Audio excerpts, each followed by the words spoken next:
What up, what up, what up? You were live and direct on Petty Sports, the podcast brought to you by KINGZ Broadcasting Studios. It's your boy, the host, Famous Fees. They call me Facts. I'm sitting here with my man, Adam. Holla at him. You already know what time it is, ladies and gentlemen. Petty Sports, Wednesday night, 8 p.m.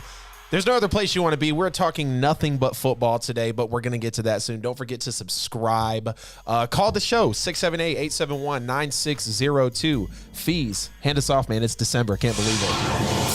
Yes, sir, man. It's about to be on and popping. Just like he told you, we got a full slate of football on deck for you. We talking NFL, and you know we're going to talk about college. The SEC championship game is coming up. USC just got a new head coach. College football is really lighting up. They had to take some of this spotlight away from the NFL on this show. So, man, you know, like we do every single week. Get your popcorn ready. Get you a good stick. Get you a good drink. Courtesy of Wesley and his raggedy Tennessee Titans. We got a crispy bottle of Jameson on deck. That's right. Yes, sir. Appreciate you, Wes. Drinking to you tonight, sir. Might not be talking about your team a lot, though. I'm just saying. Yeah, they got smacked. Just like I told you. I made that bet with you when we were like way below 500, and I still have faith that we beat Tennessee. This was a while ago type of bet. Yeah. Okay. Yeah, This one definitely holds heavy. I'm like, okay. By the time we play you, we'll have it. Like we'll have it together. This one definitely holds heavy. For sure. Played the long game on it. Yeah, for real. Confidence bet early on. Sorry, Absolutely. Wes. We appreciate you, brother.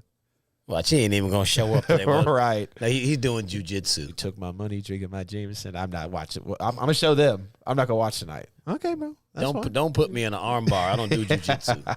Quit playing. Facts. So, man, we're gonna jump into week 12. It was straight up week of back to normal in the NFL. First week we've had in like damn near a month where there just haven't been ridiculous upsets all over the place. First game we looking at the Green Bay Packers.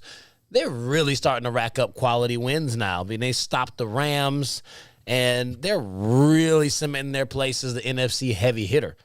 So, I mean, how were the Packers, how were the Packers able to take that W off the Rams? Well, when you look at how the Packers have been playing all season, the fact that they're without two of their top players right now, Jair Alexander, who's a top corner in the league, Zadarius Smith, who's a relentless pass rusher as anybody in the NFL. The fact that they're, able to perform at this high of a level, the defense is literally top 9 in all major categories, points, yards, rush yards, pass yards, everything. The Packers are finally playing with a defense like we've been talking about that can finally carry them. And they're building depth at this point. Aaron Jones been out for a little while, I think 10 carries for 20 yards in his first game back. A.J. Dillon's emerging, and that was a draft pick that we talked about with the Packers for a long time, to where people say, well, what are the Packers doing? Why did they go and draft A.J. Dillon and Jordan Love? Jordan Love is still something to be seen, but A.J. Dillon's really already proving it in year 2. You talk about having to find, a little bit of a Randall Cobb, MVS, a little bit of Equinemius St. Brown. These are guys that, and of course, Devontae Adams is still out there, but we've talked a lot about, does Green Bay have a true target that Aaron Rodgers can really depend on? And we've seen it come and go a little bit, but the fact that they're able to play at this level, they're finally establishing depth, and they're not having to rely so much on those front starters. I mean, no David Bakhtiari, and they're still only giving up 2 sacks per game. Yeah, that's about middle of the pack in the league, but 2 sacks per game, that's half sack a quarter. You're definitely going to take that for a reigning MVP like Aaron Rodgers. And then you just talk about the Rams in general. I said it last week, Matthew Stafford again, big spot, can't perform. The Rams are going to continue to be held back in big spots, and it's because of Matthew Stafford. And that's really embarrassing considering the amount of talent they have. Sean McVay, not a Super Bowl coach in my opinion. I know he got there, but it was a horrible game for him. And they're starting to play a type of way to where, like, if you can't be in big spots in December, like we just said before we got on, it is grown man's football now. This is where men or boys become men. So if you can't play in big spots with a Packers team, like they're not even potentially at the top of the NFC when we're talking about people running. They're a great team, don't get me wrong, but like there's other people you're going to have to see later on in the season, and when you talk about, Titans without Derrick Henry, Rams should have beat them. San Francisco dominated them physically, which if you push the Rams around, that's going to happen. And then the Packers forced 3 turnovers at 2 times. They doubled them up in time of possession. And I know people are going to say 300 yards from Stafford, 3 touchdowns, this and that. But what about the pick 6? What about other turnovers? What about the fact that we've seen it time and time again these Rams are going to be held back by Matthew Stafford. This wasn't anything different in this game. And I felt like he was force-feeding OBJ, and I know it's, second, third game in the system. But 10 targets, 5 catches, and one of those was a 54-yard bomb. So we're talking about 4 catches, less than 30 yards. Not a major impact for the Rams here. I say all that to say, again, the Rams, they can't play in big spots. They're being held back by their quarterback, and eventually their head coach is going to start taking massive heat. Special teams is horrible. Secondary's kind of falling apart too. So Rams are definitely falling back. I'm starting to sell my stock on this team early December. Yeah, I mean, I sold the stock before it was even starting to get purchased. Before the season even started. Their problem is definitely Matthew Stafford, but even more ridiculous than Matt Stafford is their play calling. Yeah. I mean, like, they're going for it on 4th and 1 inside their own 30. It's like, bro, what are you doing? You miss those, then you give up scores, then you got Matthew Stafford fumbling on places where it's like, bro, you're sacked. Right. Just take the sack. You get stripped for a fumble, they get the ball in the red zone, then you throw a pick 6, 3 straight games. Yep. Like, he's approaching an NFL record for most consecutive games for a pick 6. If he gets another one this week, he'll have tied it. Like, it's getting really, really bad. It's like, come on, bro. Between Matt Stafford and the ridiculous play calling from quote-unquote genius Sean McVay, it's like, man, they're not living up to any of the hype. And it's really just, it's Matt. Everybody said the dude was better. He was going to come in and he'd be able to take them to the promised land. Like, newsflash for all you prisoners of the moment, they were 10-6 last year and made it to the divisional round with the guy that you say sucks. It was not Jared Goff's fault. We're not saying Goff is elite. I'm not saying that by any stretch of the imagination. All I'm saying is Matt Stafford ain't that damn good. I mean, the Packers, they're looking really strong.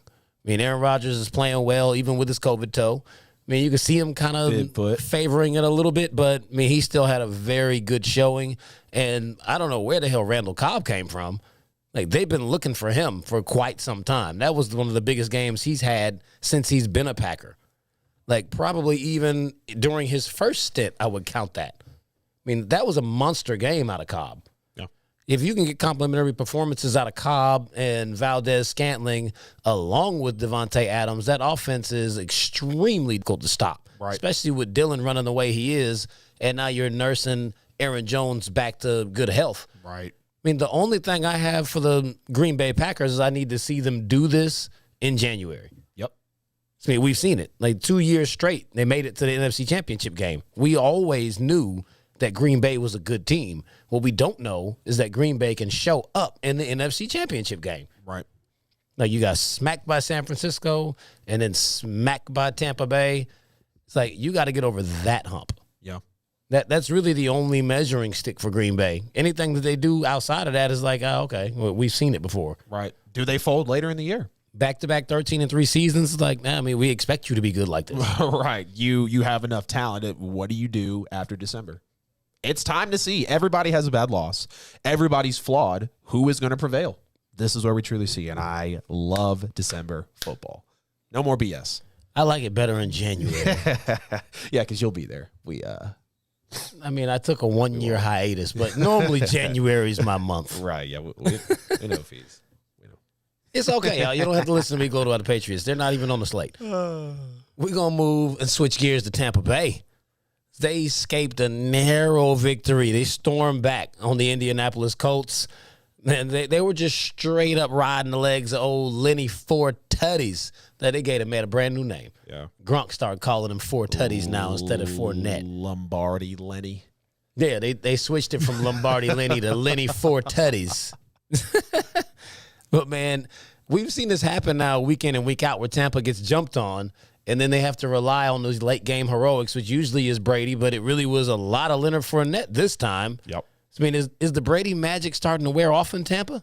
It is a little bit, but, let's not, I guess, sit up here and crucify Tampa Bay. They do have a 44-year-old quarterback, and I know he's in the MVP race right now. But I'm not saying Tom Brady is playing bad, but the defense is definitely starting to step up at this time. And kind of how people falsely thought last year that Tampa was going to be their defense was going to be the entire story. It was really their offense for the first 15, 16 weeks of the league, which carried over into the postseason. Then the defense came around and forced multiple turnovers in the postseason. Like we saw in those multiple teams. And the defense, again, won this game. They're forcing 5 total turnovers, 1 on special teams before by the defense themselves. And when Indianapolis had only turned it over 10 times all year. So they definitely made an impact there. But they scored 24 of their 38 points on turnovers. So that shows you that, with the offense being on the field, they truly weren't effective in this game. But we've known, I said it coming in, Indianapolis has that type of defense to really run for the best in the league. You talk about the first 4 drives with Tampa Bay. It consisted of 3 punts, a fumble. They were outgained in this game, 2 of 8 on third down.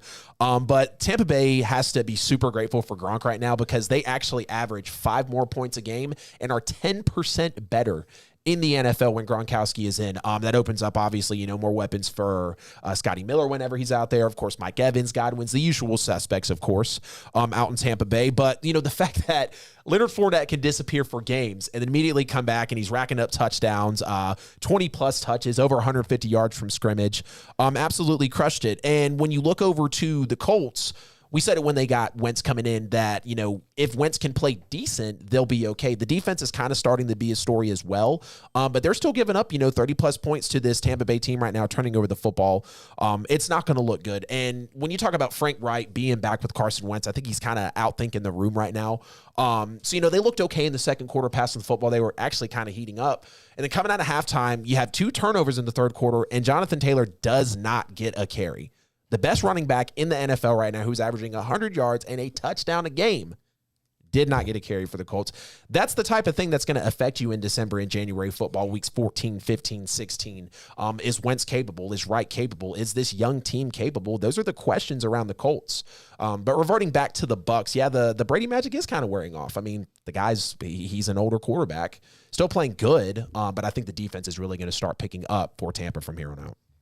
I don't really think the magic is actually wearing off. I think it's more so key injuries over a sustained period of time has actually really started to show in Tampa. So, with Brady working with a skeleton crew at the wide receiver position, he's looking just like he did in his last season in New England. Without Gronk out there, he doesn't have that safety blanket to throw to. AB is the other safety blanket. Neither one of them have been out there for weeks on end. Right. You see, when Gronk is there, he's got that, okay, I know Gronk's going to be where I need him to be at, and he's going to make that play for me. And on top of it, Gronk is an amazing blocker. Yep. He keeps people off of him, so Brady has more time. Even if he's not throwing to Gronk, Gronk keeps people up off of him because he can block top-flight defensive ends by himself. Correct. So he creates a whole different dynamic to the offense when it's you've got a top-flight edge rusher, and he can't get around Gronk. Right. Gronk is a running fridge, and he's hard as hell to tackle. Jesus. Yeah. Then, teams like the Colts, they do Colts things. Yeah. And there's lots of teams that are like that. It's you get a lead, you're actually playing a great game against this team, and then you just completely go away from what was working.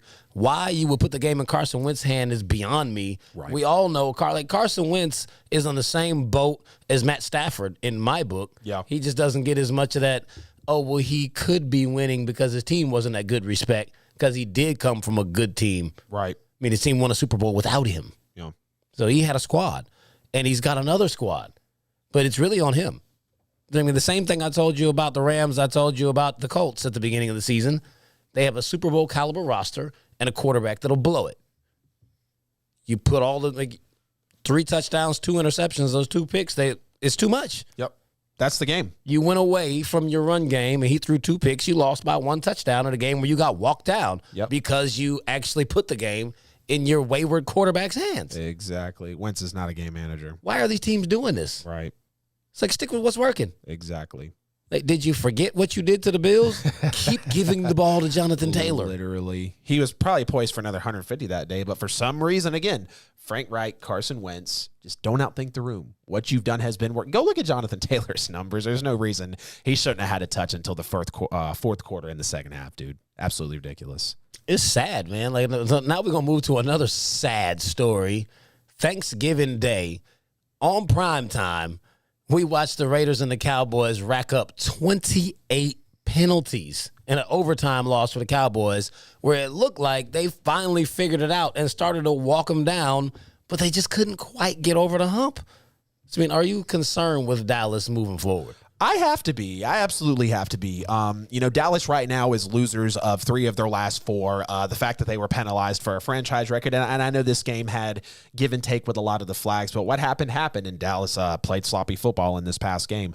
But let's not also act like that they're not missing, a healthy Zeke, a CeeDee Lamb, a good Amari Cooper. I mean, they're kind of, and oddly enough, there's rumors that they're trying to decide between Amari Cooper and Michael Gallup. To me, it's a no-brainer. Amari Cooper is clearly a top 12 to 15 receiver in the NFL.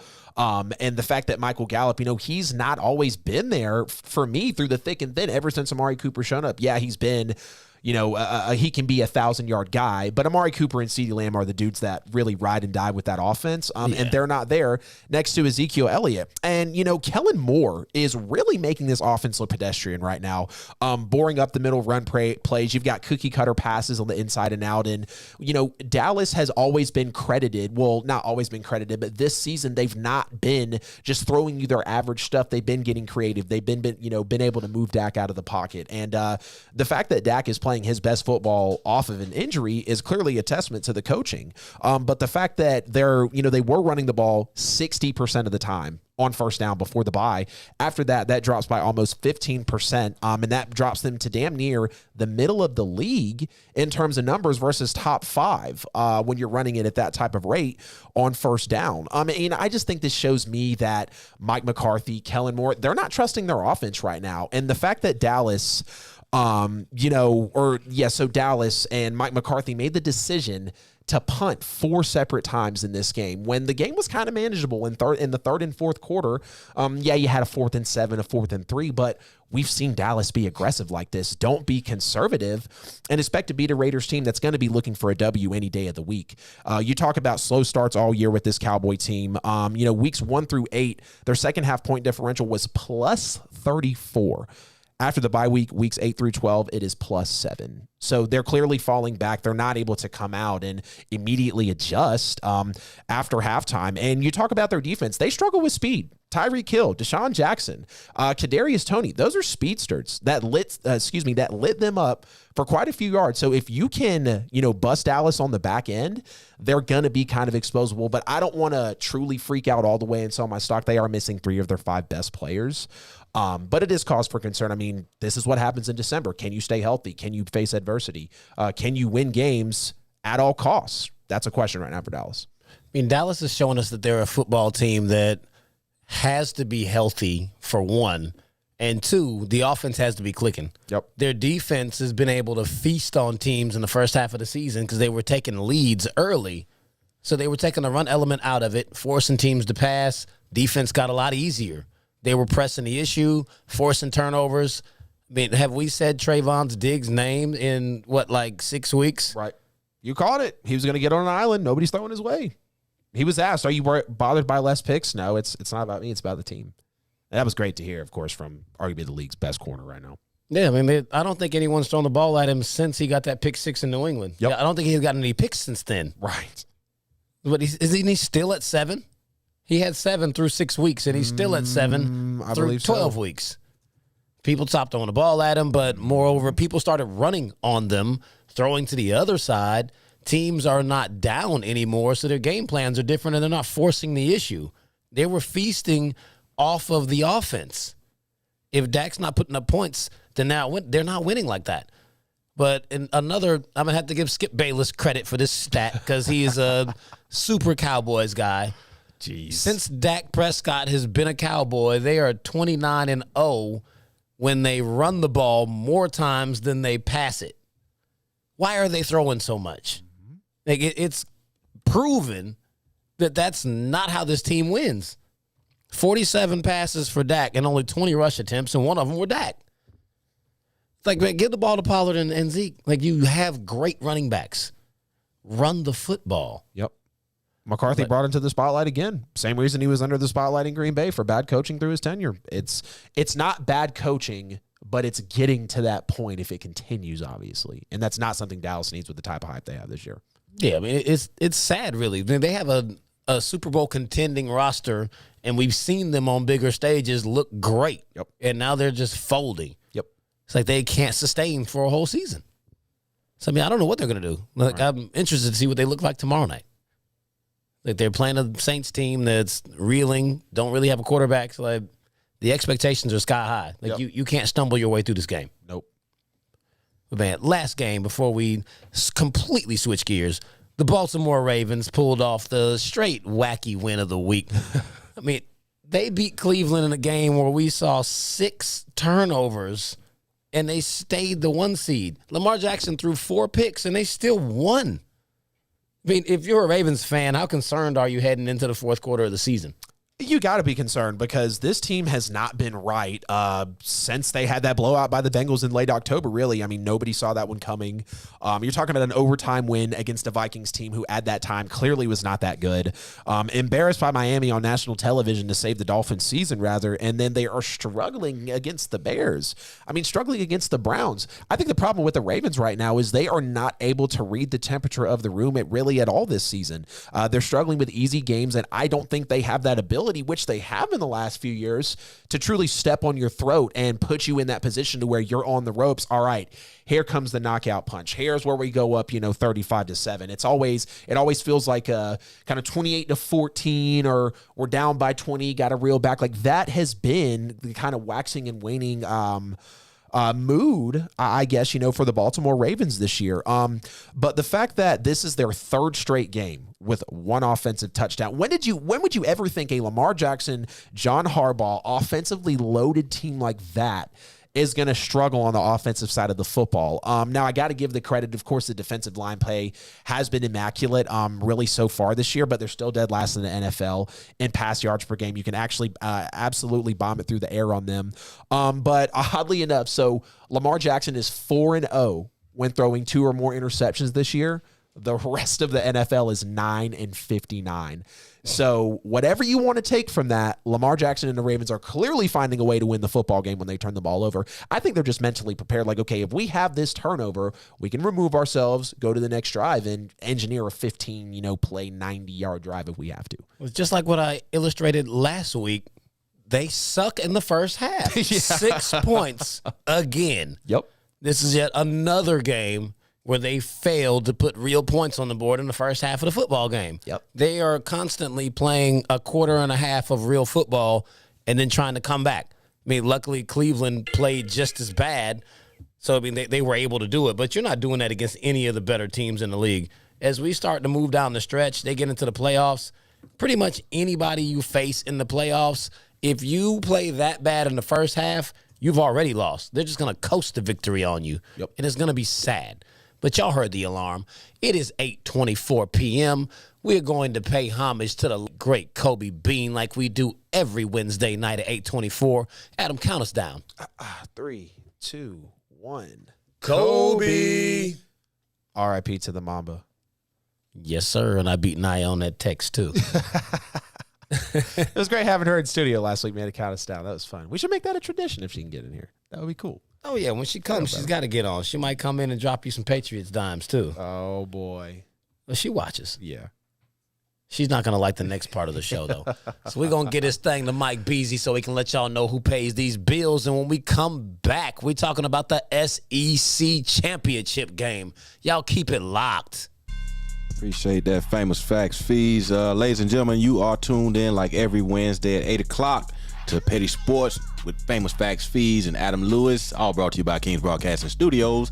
We greatly appreciate you for tuning in tonight. Could have been anywhere else in the world, but you're right here with us. Do us a big solid, right? You know what I'm talking about? Go to YouTube, hit the subscribe button so you'll be notified when the show goes hot. You can tune in right away, all right? You know what I'm saying? So that would really help us out, you know what I'm saying? Tickle that algorithm a little bit. Go to the pages. You know, we all over the place. Go to Book of Fed, Book of Face, whatever you want to call it, Facebook, Twitch, Twitter, Instagram. Just join all those pages, man, and subscribe. Like. And you know what I'm saying? You won't miss a beat. Appreciate everybody that's tuning in so far tonight. I see you out there on YouTube, everybody over there on Facebook. We see you. Shouts out to you. Thank you so much. Share the show. Go to kingsbroadcasting.com. Like that page by spending some money. Go to the bottom of the home page, spend some money over there. It's a big donate button right there on the home page at the bottom. No donation is too big or too small. 'Tis the season to be given, right? You know what I'm saying? Or receive, I think it is. It's better to receive. Oh, no, it's better to give. I guess depending on what end of the spectrum you on. But, yo, you know what I'm saying? So we look forward to you seeing that holiday cheer and spirit going in. You know what I'm saying? We need it. We like it. We want it, and we know you got it. All right? So, yeah, do that for us. Go to Apple, Spotify, Google, iHeart, all those different podcast platforms, and type in Petty Sports with a Z, and you can hear all of the past shows, and this one will load up maybe in a day or two. So, check us out over there as well, man. And do feel free to call in 678-871-9602. 678-871-9602. That's how you can be a part of the show tonight. Don't hide out now, Wesley. Come on with it, baby. Back to the regular scheduled program. Yes, sir. We are back, and it is about that time. I know some feathers about to get ruffled. It's a lot of people that listen that are Georgia fans. It's also a lot of Roll Tiders listening to this thing. Roll Tiders, you did not just do them like that. Hey, I mean, I don't think they don't feel disrespected. They're Roll Tiders. I mean, that's what it is. But, man, we got the SEC championship game set for Saturday right here in Mercedes-Benz Stadium, 4 o'clock. The Georgia Bulldogs are square off against basically their version of a success demon in the Alabama Crimson Tide. That has basically been the measuring stick for Georgia's success is, can you beat Alabama? And to this point, the answer has always been no. So let's just move into the actual game. What are the keys to victory for Georgia?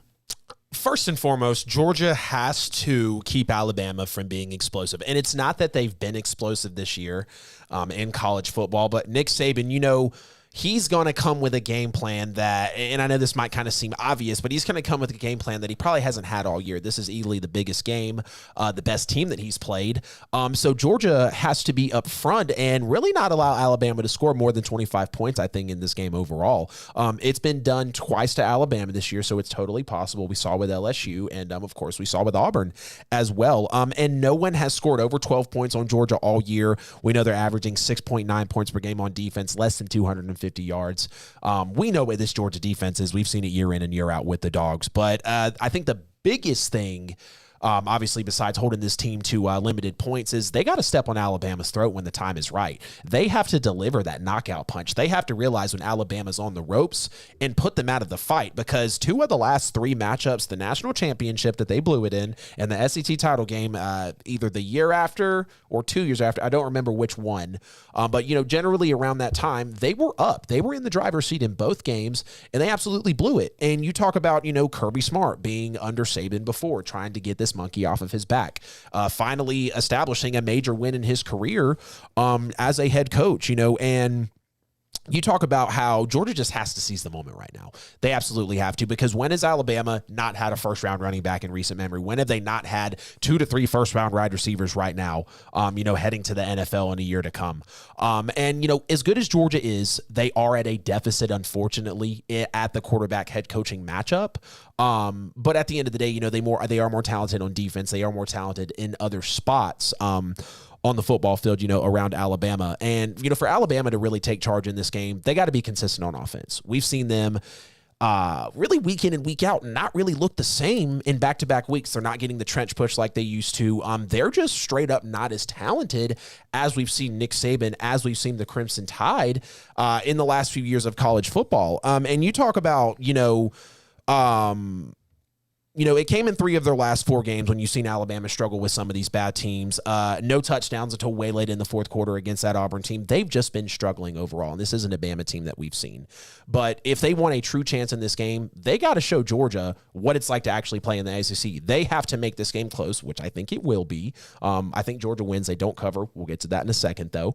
But, the fact that Alabama's playing their biggest game, Georgia's playing their biggest game. Georgia hasn't seen anybody like this in college football yet, and this is why it always comes down to, okay, how strong has your schedule really been, and who are you going to be against a good team? Because Georgia really hasn't played one outside of Clemson, and Clemson wasn't good in week 1. Georgia really wasn't either, but it is what it is. Score prediction now or after the end once you give your take? No, that's coming next. All right, cool. Go for it. So, man, the keys to victory, definitely for Georgia, they're going to need to actually control the clock. They need to play to the strengths of their team, which is absolutely the defense.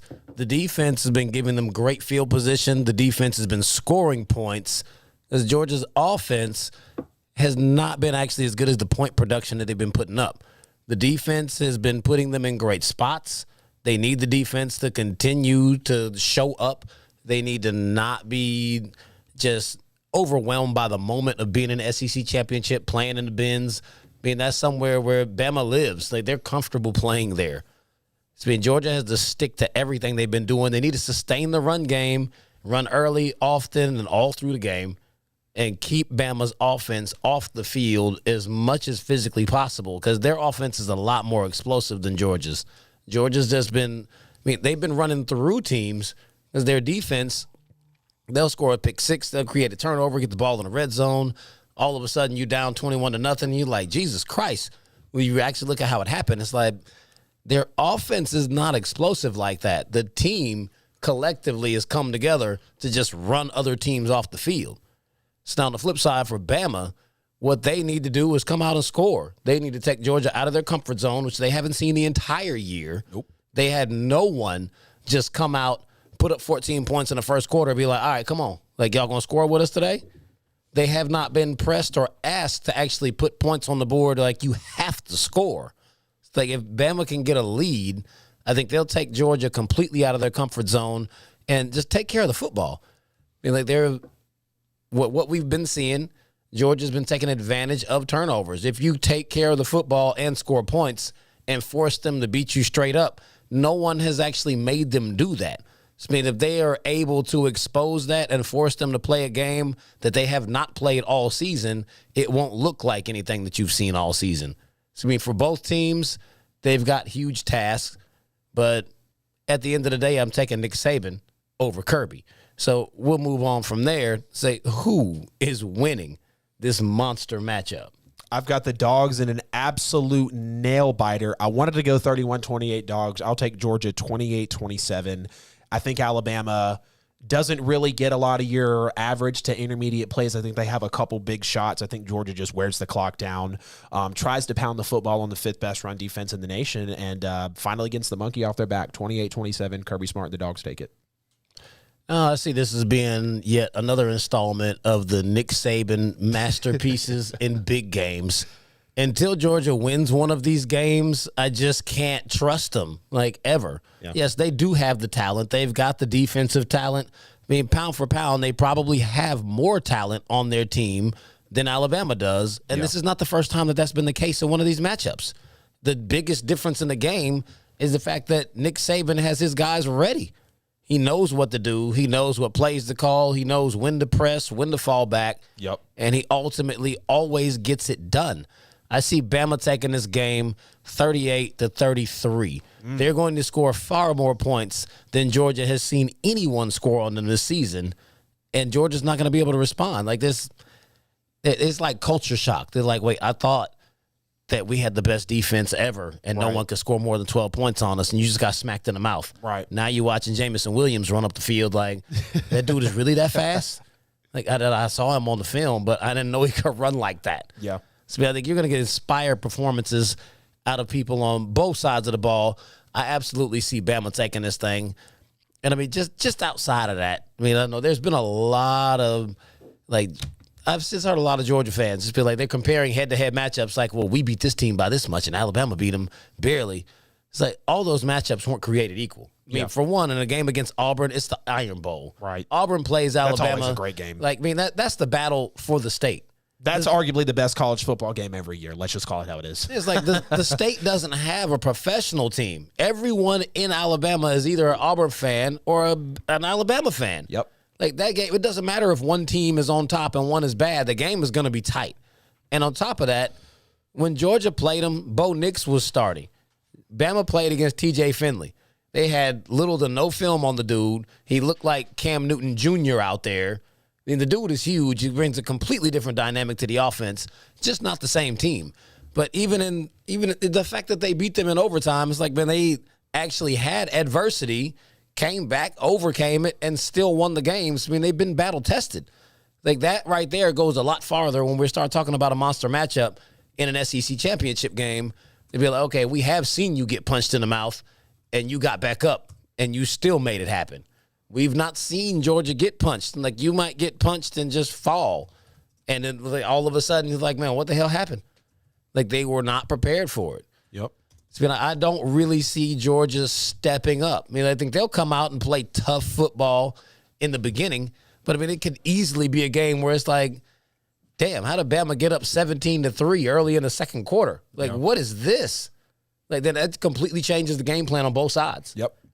So I'm sure this will be a game where if Bama wins the coin toss, they're going to take the ball. They want to put points on the board, put pressure on Georgia's offense to perform, and let their defense step up as Georgia's trying to force the issue because that's not something that they're used to. Right. I think Georgia wins this game physically on the field, or Alabama wins it mentally with Nick Saban, honestly. I think that's what it comes down to. I think that's what it comes down to. It will be won by coaching on Alabama's side if they come away with the victory, which they won't. Dogs 28-27. But if it does happen. No, they're not going to win.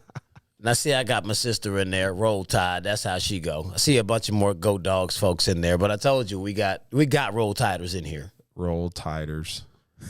Absolutely. That's what I'm going to call them. So, man, after this weekend, we got the SEC championship. We also have all the other conference championship games. We won't act like there are no other football games being played. We got Michigan playing Iowa. We've got I don't know who's playing for the Pac because no one is in contention to get up there. Yeah.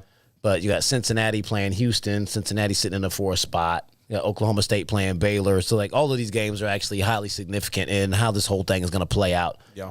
Who do you have in your final four for the college football playoffs? When it's all said and done, after Georgia wins the SEC title on Saturday, they will be the #1 team in the nation. Still voted in unanimously, no doubt about it.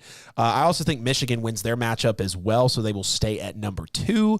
Harbaugh is finally trying to get this team to where they need to be. I mean, we've talked about Michigan for a while, not on this show, but they've been talked about in the college football spectrum for a while, and it's about time that Harbaugh steps up to the plate. I also think Cincinnati wins their matchup as well, so they stay at #3. And Cincinnati's been a team that's just been lighting it up this year. We talked about Georgia and Cincinnati potentially in the national championship. That would be beautiful. I would love to see both of these teams end up facing each other, however, whenever, because that's how great both of them are. Georgia 1, Michigan 2, Cincinnati 3. At #4, I think you get some committee love here. They're feeling bad for this team, and they've got the record to argue with it. Some would say Oklahoma State. I'm throwing in Notre Dame at #4, and I think the 4 that goes into the college football playoff is Georgia 1, Michigan 2, Cincinnati 3, Notre Dame 4. No way a 2-loss team is getting in, and Alabama will have 2 losses that fall into Georgia on Saturday. I mean, if it was to unfold the way that you called it, I still think Oklahoma State would go. They would have to lose. They're playing Baylor, who is ranked #9 right now. Yeah. If you That's going to be a game.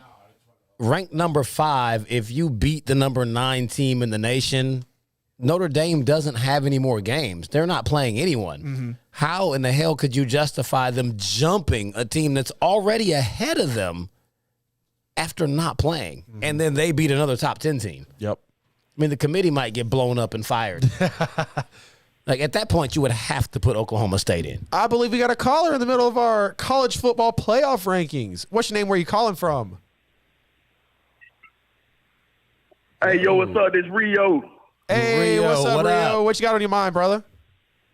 Nothing much, man. I know y'all were talking about some other topics right now, but I want to go back to that Georgia and that Alabama SEC championship game. All right. Yeah, fees. Yeah, fees. What's he saying? Yeah, fees for? Did you see what's on my hat? I'm just saying, you talking about Georgia is not going to step up. They've been stepping up every damn game this whole season. What makes you don't think they're going to step up against Alabama? I'm That's the main 100% one we sure wanna I get already at. explained that. Like, I answered that question before you called. You were listening. You heard what I said. Repeat it then, Fee. Man, run the tape back. Go ahead, Fee, my dog. Run the tape back. Georgia has not shown us that they can do it in a big game. It's very similar to what I said about the Green Bay Packers. Yep. No one said you're not a good football team. I'm not on here trashing or bashing by any means at all. What I'm saying is I have yet to see you show up in the biggest games. Yep. Until you do it, See, I don't trust you. I see that. But every fan, like you came at us about their team the whole year. Florida, Arkansas, everybody said the same damn thing. And what we do, we stepped up. Have you played So I'm Bama telling yet? you now, this Saturday, we're going to step up, Fees. I'm letting you know now, dog. Make sure you call back next Wednesday. You got to be on. I'm going to call back next Wednesday for sure, dog. I wanna hear the groveling. Y'all keep doing y'all thing, man. Great show. You know what I'm saying? I'm always here behind y'all and everything. And y'all keep at it, dog. Petty Sports. Some other topics right now, but I want to go back to that Georgia. Hey, appreciate it. I'll let Appreciate y'all- it. Yeah, we can hear the feedback on you. He's like, I want to. I'll hang up and listen. Next All week, right, I'll holler, dog. next week I want to hear you grovel. I told you that all this chest beating. I literally explained all of that before he called in. But I'm gonna get back to my final four teams right quick. I'm giving you Bama at number 1. They're gonna jump Michigan after they beat Georgia. I mean, you beat the number 1 team. Right. This would be an easy one for them to jump to go to the 1 spot, especially since Michigan also has a loss. Yep. Michigan will stay at 2. I think the game being close, Georgia will only fall to 3. They're definitely not going to fall out of the top 4, losing the SEC championship, being undefeated, and in the 1 spot. Right. So they're still going to make the playoff. But I got Georgia at 3. I think Cincinnati will beat Houston. And the committee, I mean, it's going to be tough. I mean, Houston, they're ranked 21. And then you got Oklahoma State playing number 9 Baylor. So it's going to be a debate whether Cincinnati or Oklahoma State actually gets in. I think they'll give the nod to Cincinnati just because there's always been a push for the non-Power 5 schools to make it. The Big 12 will be up in arms about it. Oklahoma State will feel like they could have won the national championship, as anybody believes that. But they'll have a legitimate gripe about how they should have been in the playoff. But I mean, all in all, it won't matter. Whoever comes in at 4 is going to get blasted, whether the 1 seed is Bama or Georgia. Whoever comes in at 4 is not going to beat them. But I got Bama, Michigan, Georgia, Cincinnati. We get a Georgia-Michigan matchup, straight defense. That'll be a dogfight. And Bama will drag Cincinnati. Agreed with that.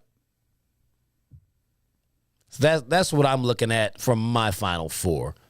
And when it happens that way, I'm going to need all the groveling to happen. I need Rio to make sure he calls back.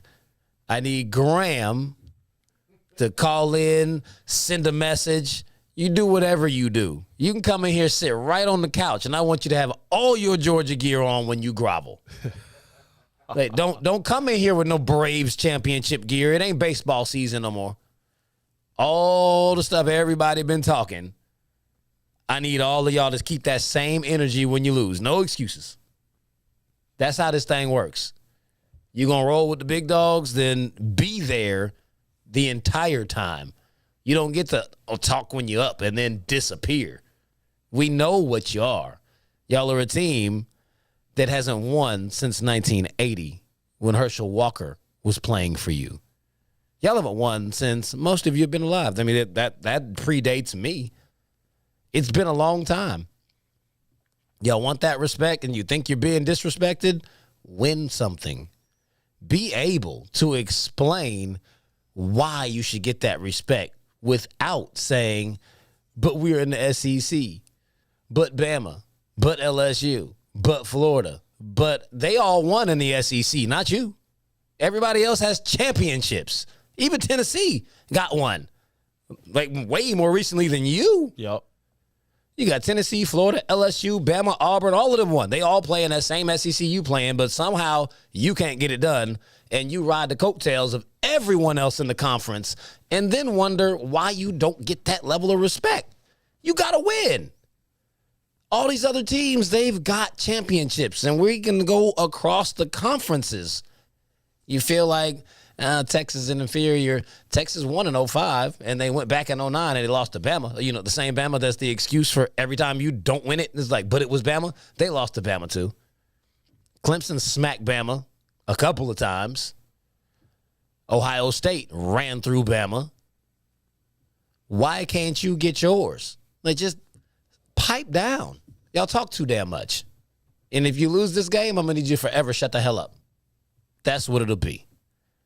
So now we have reached the 8:45 break. Uh-oh. It looks like we got somebody. I ruffled a feather. Yeah, you fired someone up, bro. This is what we're here for. Call from. Oh, we don't know. You got to expose yourself. Caller, where you calling from? What's your name? What's up? What's up? Who's on the line?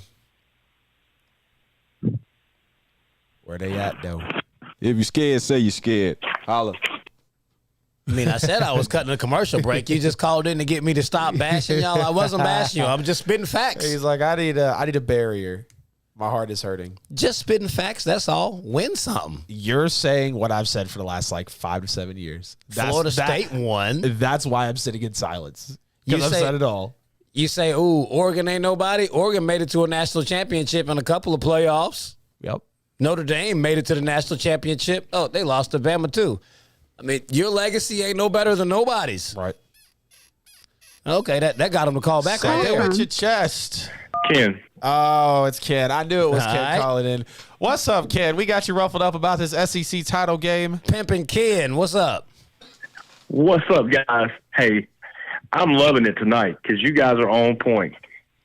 Except, Appreciate Steve, that. you made a mad argument about Alabama. I'm an Auburn fan, so I really ain't got the biggest dog in the hunt on this one. Here's my take on this. Okay. I got Georgia winning. I don't think it's going to be a blowout. I think there's going to be a lot of factors in this game. You were right about the Nick Saban factor.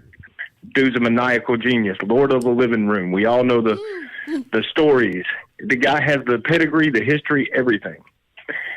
I do believe Georgia pulls this one off, but here's how Alabama sneaks back in and kicks everybody in the junk. Baylor's going to beat Oklahoma State. The committee cannot put Baylor in because it's just bad optics. They're only a handful of years removed from major probation and damn near the death penalty. Yeah. So you got Georgia still at number 1. You got Michigan at number 2 because I think they take theirs, not a problem. I think Harbaugh's got something going good in Michigan now. Cincinnati's going to go to number 3 because I don't see them losing. And then Baylor beats Oklahoma State, so you got to put somebody in there. Indeed. Why not a 2-loss Alabama team?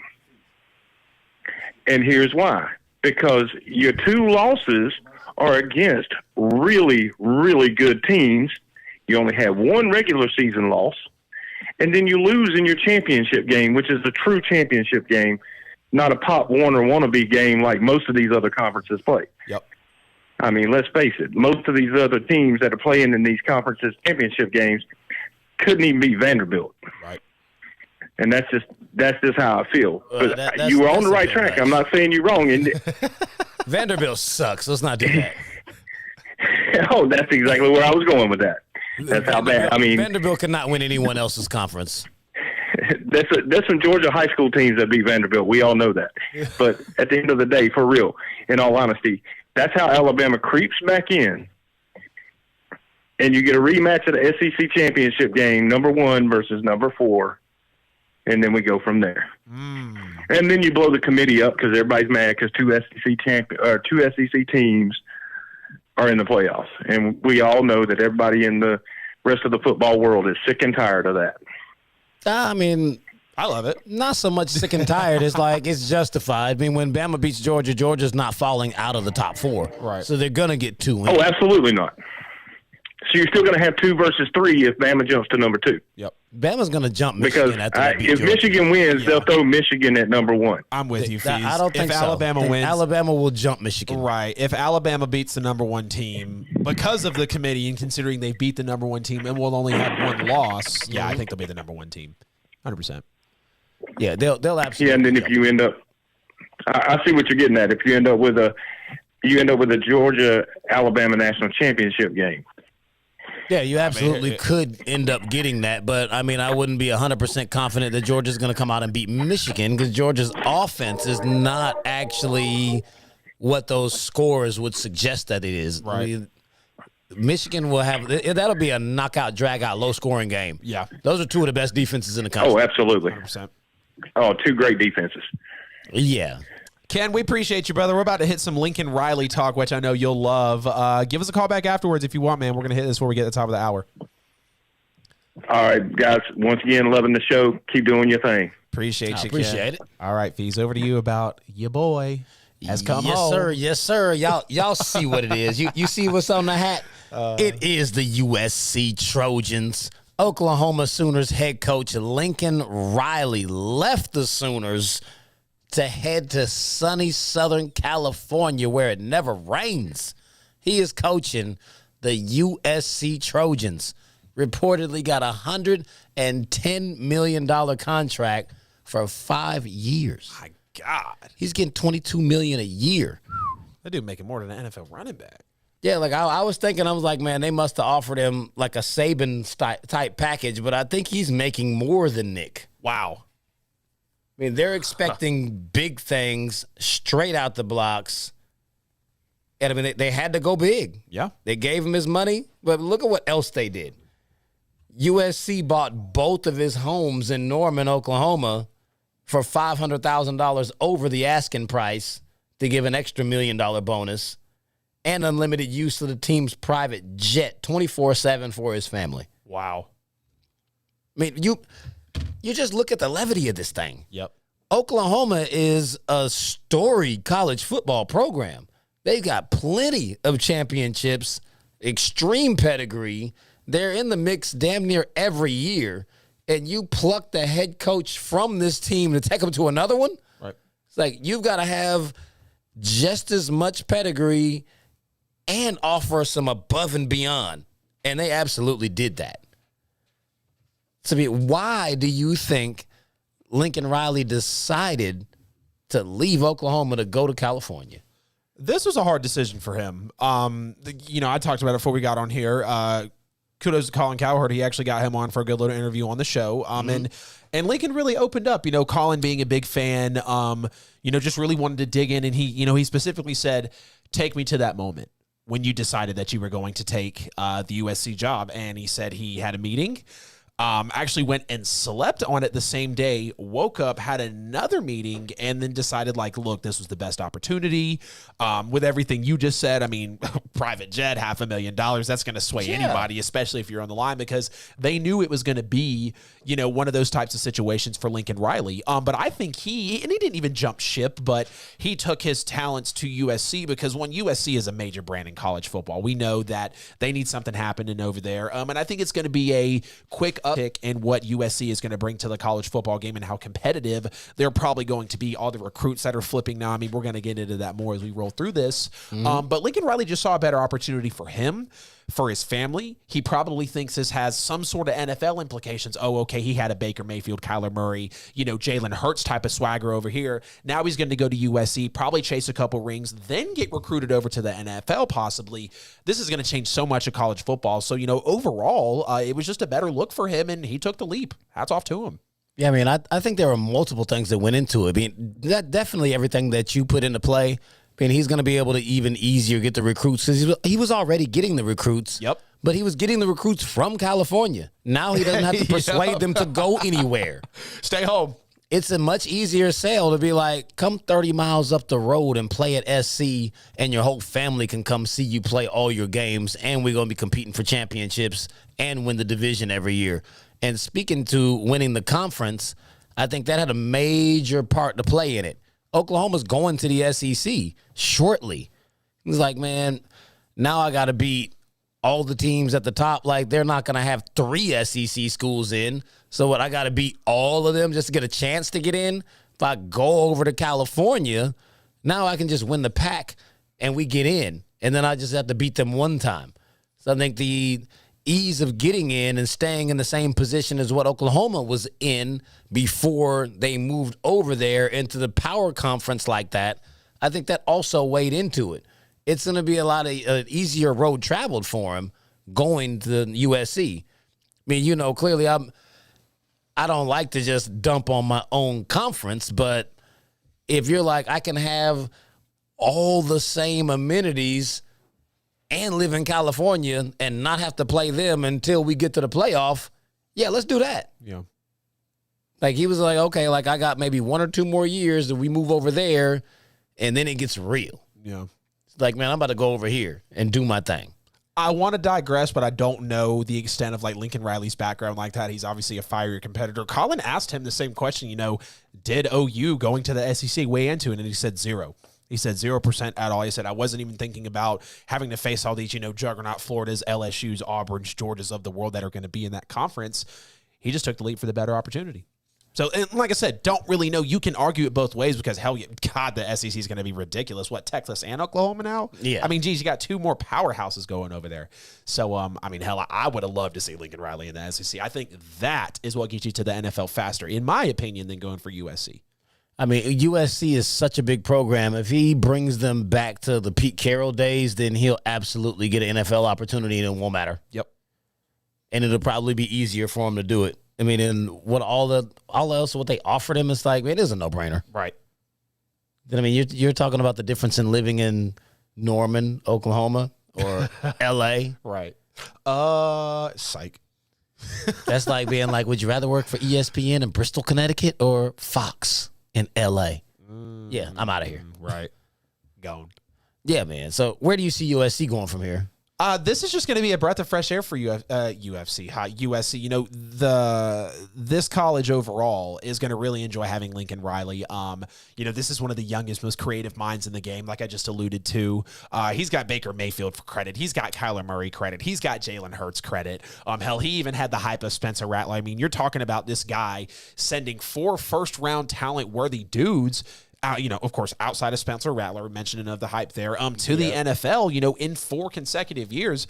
That's huge for a head coach. I mean, we talk about, you know, how strong Oklahoma has been, again, with a Mayfield, with a Murray, with a Jalen Hurts. And, yeah, you're kind of getting, you know, some similar play styles up in there, but I still think there was a good adjustment to each season that really attributed to Lincoln Riley. I mean, he's just, you know, a lot of people say he's second to Nick Saban, or he's maybe third to Kirby Smart or a Harbaugh. You know, I mean, he's definitely a top 4, top 5 coach in college football right now. So this is just going to make a USC team behind Dabo too. Right. Of course, this is just going to make this USC team just truly believing they've got a super bright future. I mean, I think it'd be a, you know, much sooner rather than later type of outcome, especially considering, I mean, you got 5-star quarterbacks, linemen, running backs just flipping over immediately to USC because of Lincoln Riley. So this is huge for the university.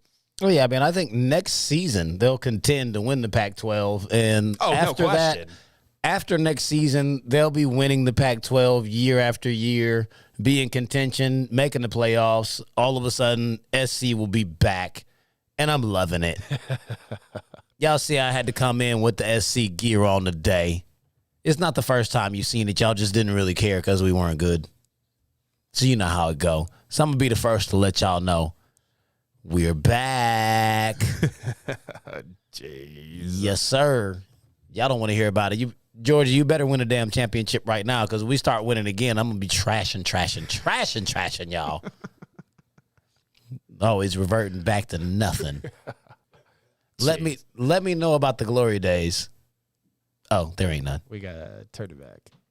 There are none. Get off of them, bro. Damn, we don't play till Saturday. It's okay. Georgia Tech has a more recent national championship than Georgia.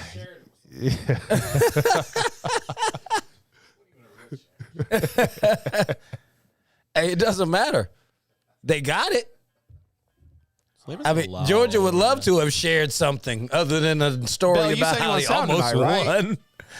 Bell said he was on sound tonight. What's up with this? Slanderation of the dog. Hey, you don't get to cut me off. Nah.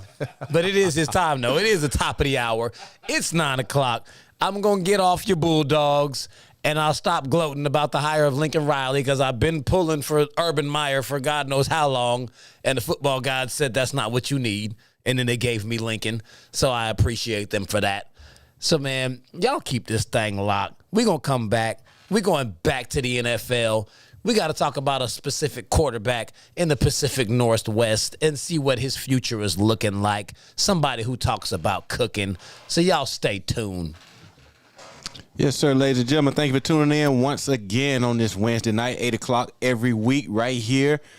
You're watching Petty Sports with Famous Facts Fees and Adam Lewis, all brought to you by KINGZ Broadcasting Studios. Thank you so much for tuning in. We see you out there in the chat rooms. It's real live, hot and heavy. Thank you for the callers that have called in. Do feel free to call in, anyone, at 678-871-9602, 678-871-9602. That's how you can be a part of the show tonight. We'd love to hear from you and love to have you share your take. And do go over to the different podcast platforms at iHeart, Google, Spotify, stuff like that, man. You know what I'm saying? Just type in Petty Sports. You can Google Petty Sports, and it'll take you right to one of those different platforms. You can hear some of the latest and greatest shows from the past, and this show tonight will air maybe in a couple of days. So thank you so much, everybody. We greatly appreciate your support. Go to Book of Fed. YouTube, do us a big favor and hit that subscribe button, you know what I'm saying, so we can tickle that algorithm, you know what I'm saying, get the numbers up. We're trying to really drive some numbers over here, you know what I'm saying, because these guys do a great job. Thank you so much. Thank you for all you do, ladies and gentlemen. And big shouts out to Famous Facts, Fees, and Adam. They come in here and lay it down every week for you guys, and I think they really, they might get a little moist when they do this show. You know what I'm saying? So you got to watch out for these guys, man. They really, really like what they're doing up here. And to Famous Facts Fees, man, the sun shines on a dog's ass every once in a while, and that'll be Saturday. So don't get this twisted, cat. You know what I'm saying? The dog's going to show up. I'm rooting for the home team like always. And like you said, we'll see you next Wednesday with the feedback. You know what I'm talking about? We got the other dog, not the atomic dog. Yeah. Thank you, ladies and gentlemen. You sound like a beat up dog. Not yet. This dog a hunt right here, baby. You'll see Saturday. Back to the regular scheduled program. Oh, man. Appreciate you, Bell. We are at the top of the hour, ladies and gentlemen. Wednesday night, Petty Sports, we start at 8 Eastern, but if you're just now hopping in at 9:03, we got a loaded hour. We already chopped it up about Lincoln Riley, some great college football. Now let's get to a team that is 4 games below 500, might be the most disappointing team in the NFL right now. It's the Seattle Seahawks, and is it time, Fees, to maybe accept that it's an end of an era? Do we need to let Russ not cook anymore and be a food runner? Yeah, I think Russ is absolutely a highly glorified food runner now. He was cooking, and I have been on the Russ train. Like, Russ has been consistently one of the best quarterbacks in the NFL and most disrespected for what his talent is. But whether it be via injury or just some of his own actual doing, it seems like the game is about past him now. Like, he's not that Russ anymore. They're getting behind week after week, trying to come back. He can't create that magic anymore. He tried to come back this week. Monday night against Washington. It was just too little, too late. At the end of the day, Russ holds the ball too long.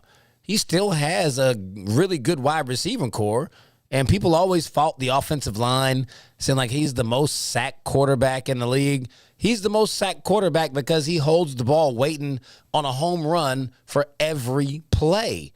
If Russ could learn how to take an underneath crossing route for 5 yards as opposed to trying to hit DK or Lockett on a 90-yard bomb on every snap, maybe he wouldn't get hit so much. It's not like he's running like that. He doesn't run very much, and he should run a little bit more because he can. He's a mobile quarterback that does not use it. You very rarely see Russ just take off and run when there's a seam or a little pocket to the outside. He's going to run and stretch the play and run out and watch defenders run at him at a 90 miles an hour and then try to unload the ball so he gets smacked and then hopes that ball lands where he expected it to go. It's like you can't, like, that's not a model that's going to last for too long. And it seemed like initially he was playing it safe because when he does run, he usually slides and he doesn't take big hits when he runs. He gets destroyed holding the ball, waiting to deliver these deep balls. So, yes, Russ needs to be the food runner. And what the food runner looks like is more of a game manager. Stop going for everything. If Russ would just take the short intermediate passes and have longer drives, stop getting hit, he would create so many more opportunities for his team. But he really is doing this to himself. And quite frankly, watching him be 2-6 this season as the starter, it looks like he's now on the downside. He's exited his prime and entered the, how much longer are you going to play, Russ? Yeah, that's tough to say, but, you know, considering how he always plays on the back half of a season, and how we've seen Russell Wilson in big games in the last few seasons of his career not show up. And, you know, there's the question of, should he go from Russ the Magician to Russ the Runner of Food? But I think another thing you got to ask yourself is, you know, we talked about it before the season started, Pete Carroll being on the hot seat. He was on my hot seat. And is it time for the Seahawks to finally let go? Is it time to accept that the Seattle Seahawks are really looking at the end of an era right now? Pete Carroll is the oldest coach in the oldest head coach in professional football right now.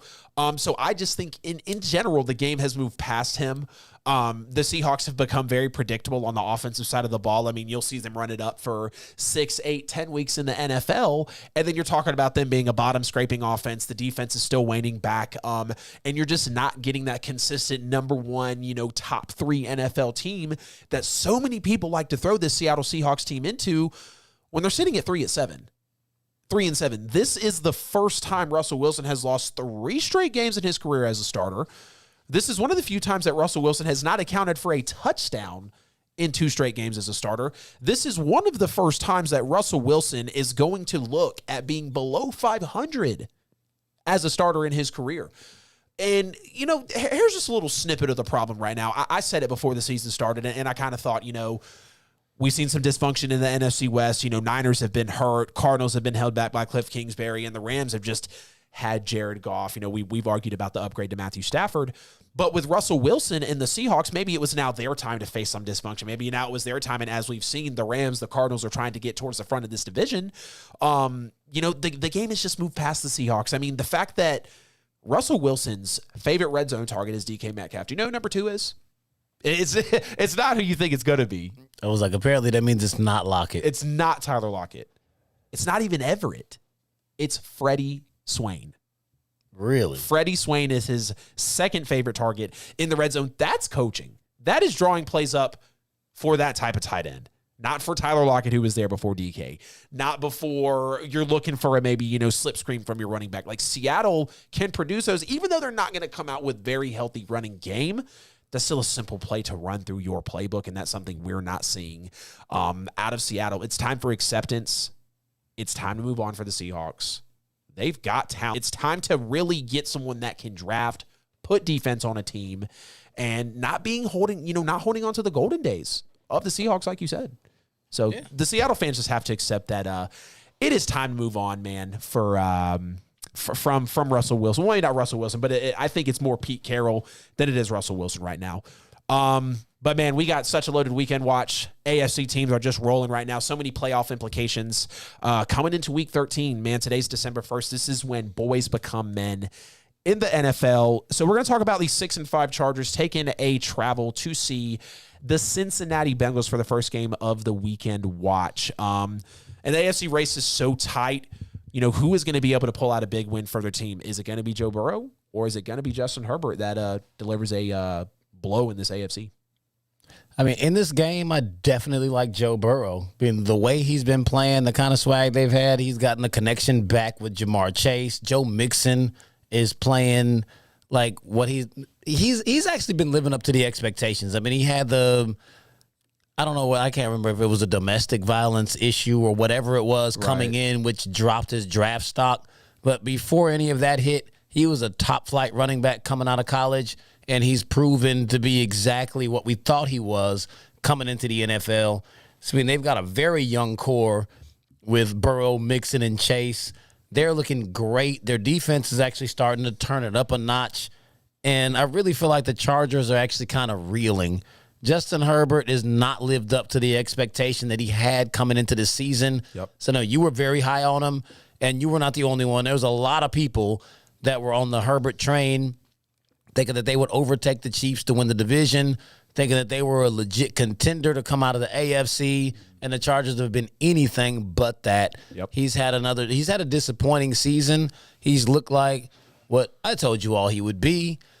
He's a good quarterback, and they're still not winning games. They lost a lot of close games, and they're still losing a lot of close games. Yep. They're a middle of the road football team. That's what they are. And they're going to lose to an emergent Cincinnati team. We weren't really sure because Joe Burrow didn't play very much last year. We're like, when he played, Cincinnati looked like they might be legit. Yep. And now that he's getting a full season under his belt, Cincinnati is legit. Yeah. So I'm taking Cincinnati. They're sitting in the 5 spot at 7-4. They're going to make an advancement here. I mean, they're really running down the necks of Baltimore. They're only one game behind them. Yep. Still playing very good football, and with Baltimore being so shaky, it's definitely Cincinnati's division to win at this point, especially in this type of NFL season. So the Chargers, and we said it before, November, December football is really where you're made. Fool's gold is out. You've got your flaws exposed. You've got a couple losses. Who are you now as a football team? And this Chargers team has went from 4-1, 4-2, if I'm not mistaken, to now a 6-5. I might be off a little bit. I know I'm not tied on the record there, but they have dropped. Chargers are 6-5. There you go. They have dropped 4 of their last 6 games. And this is a team that, they've got so much talent. They've got a defense that can pop. They're finally healthy on certain parts of the football, like I talked about coming into this year. And Brandon Staley was new life coming into this team. We know how it was with him losing close games, not having good offensive game plans, just being abysmal on the defensive side of the football. But I think now, with seeing how some of these game plans are being drawn up, with seeing how Brandon Staley is now, settling in, facing adversity, dealing with a little bit of difficulties in this part of the season. Now the Chiefs are coming around. The Raiders are beating the Cowboys. Like, you've got parts in your division that are moving, and I just don't think the Chargers are ahead of that curve yet. I think, and I hate to say that because I love Herbert, Eckler, Allen, Mike Williams. I love all of them over there, okay? They are a team that is talented enough to win a Super Bowl. Will they be coached to that point, though? That is yet to be seen. So believe it or not, when Mike Williams actually produces on a good level, the Chargers are 4-1. When he doesn't, they're the exact opposite, and they're 1-4. They don't win football. They're basically living and dying by Mike Williams. So he's got to produce. He's got to be next to Keenan Allen. He's got to be next to Austin Eckler.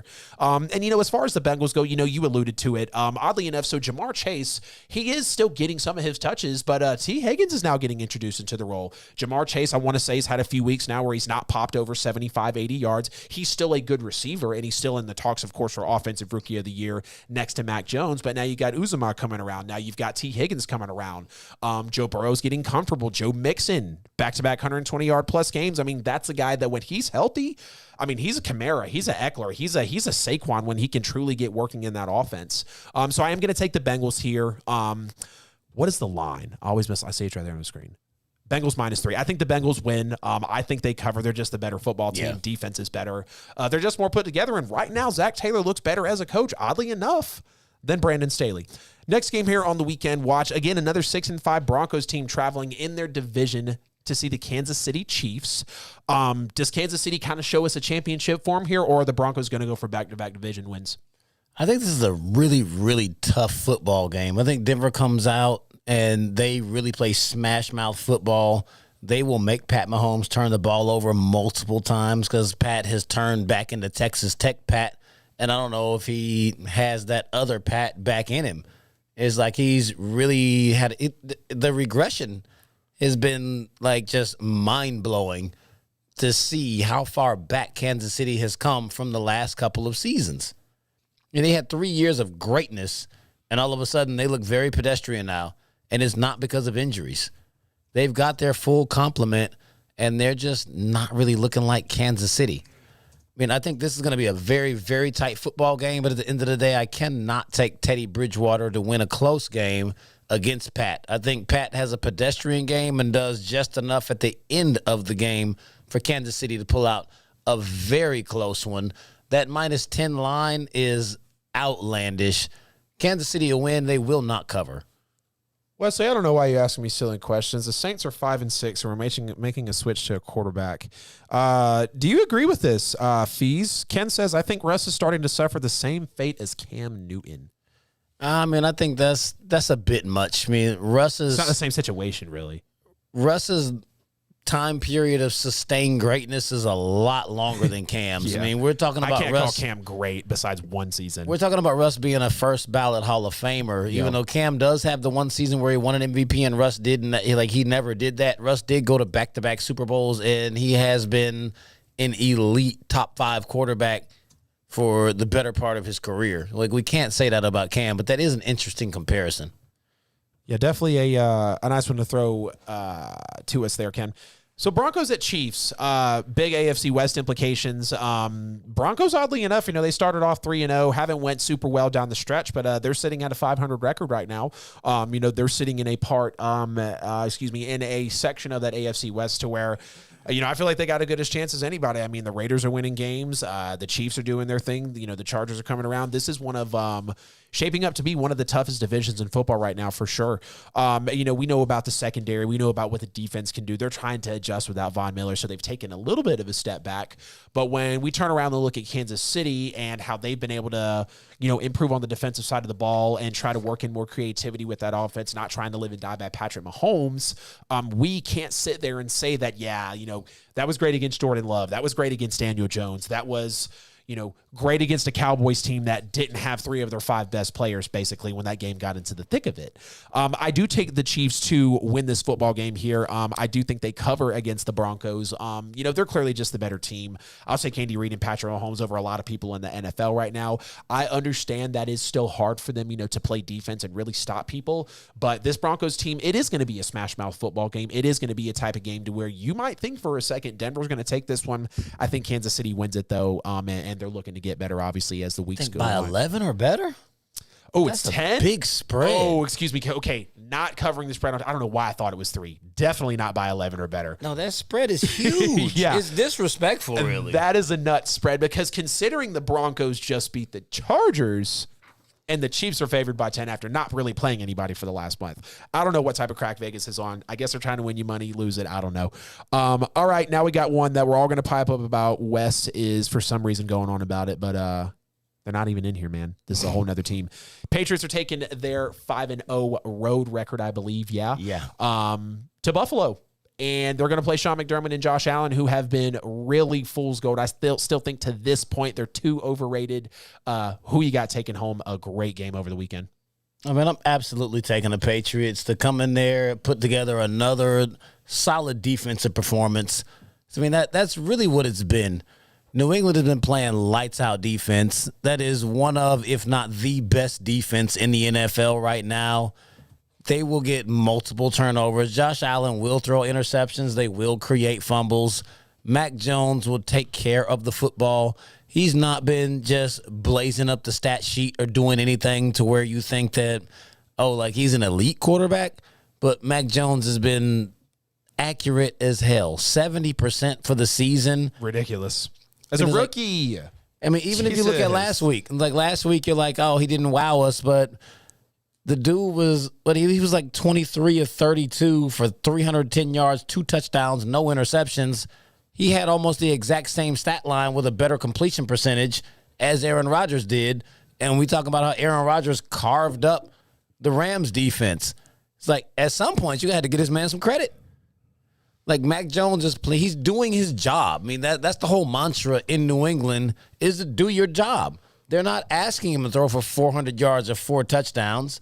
They're asking him to make big throws on occasional third downs, take care of the football, make short intermediate passes, manage the offense. They run the ball. They play great defense. I think New England will continue to do what they're doing. This win streak is going to carry on to 7 straight football games for a team that looked like they were dead in the water at 2-6.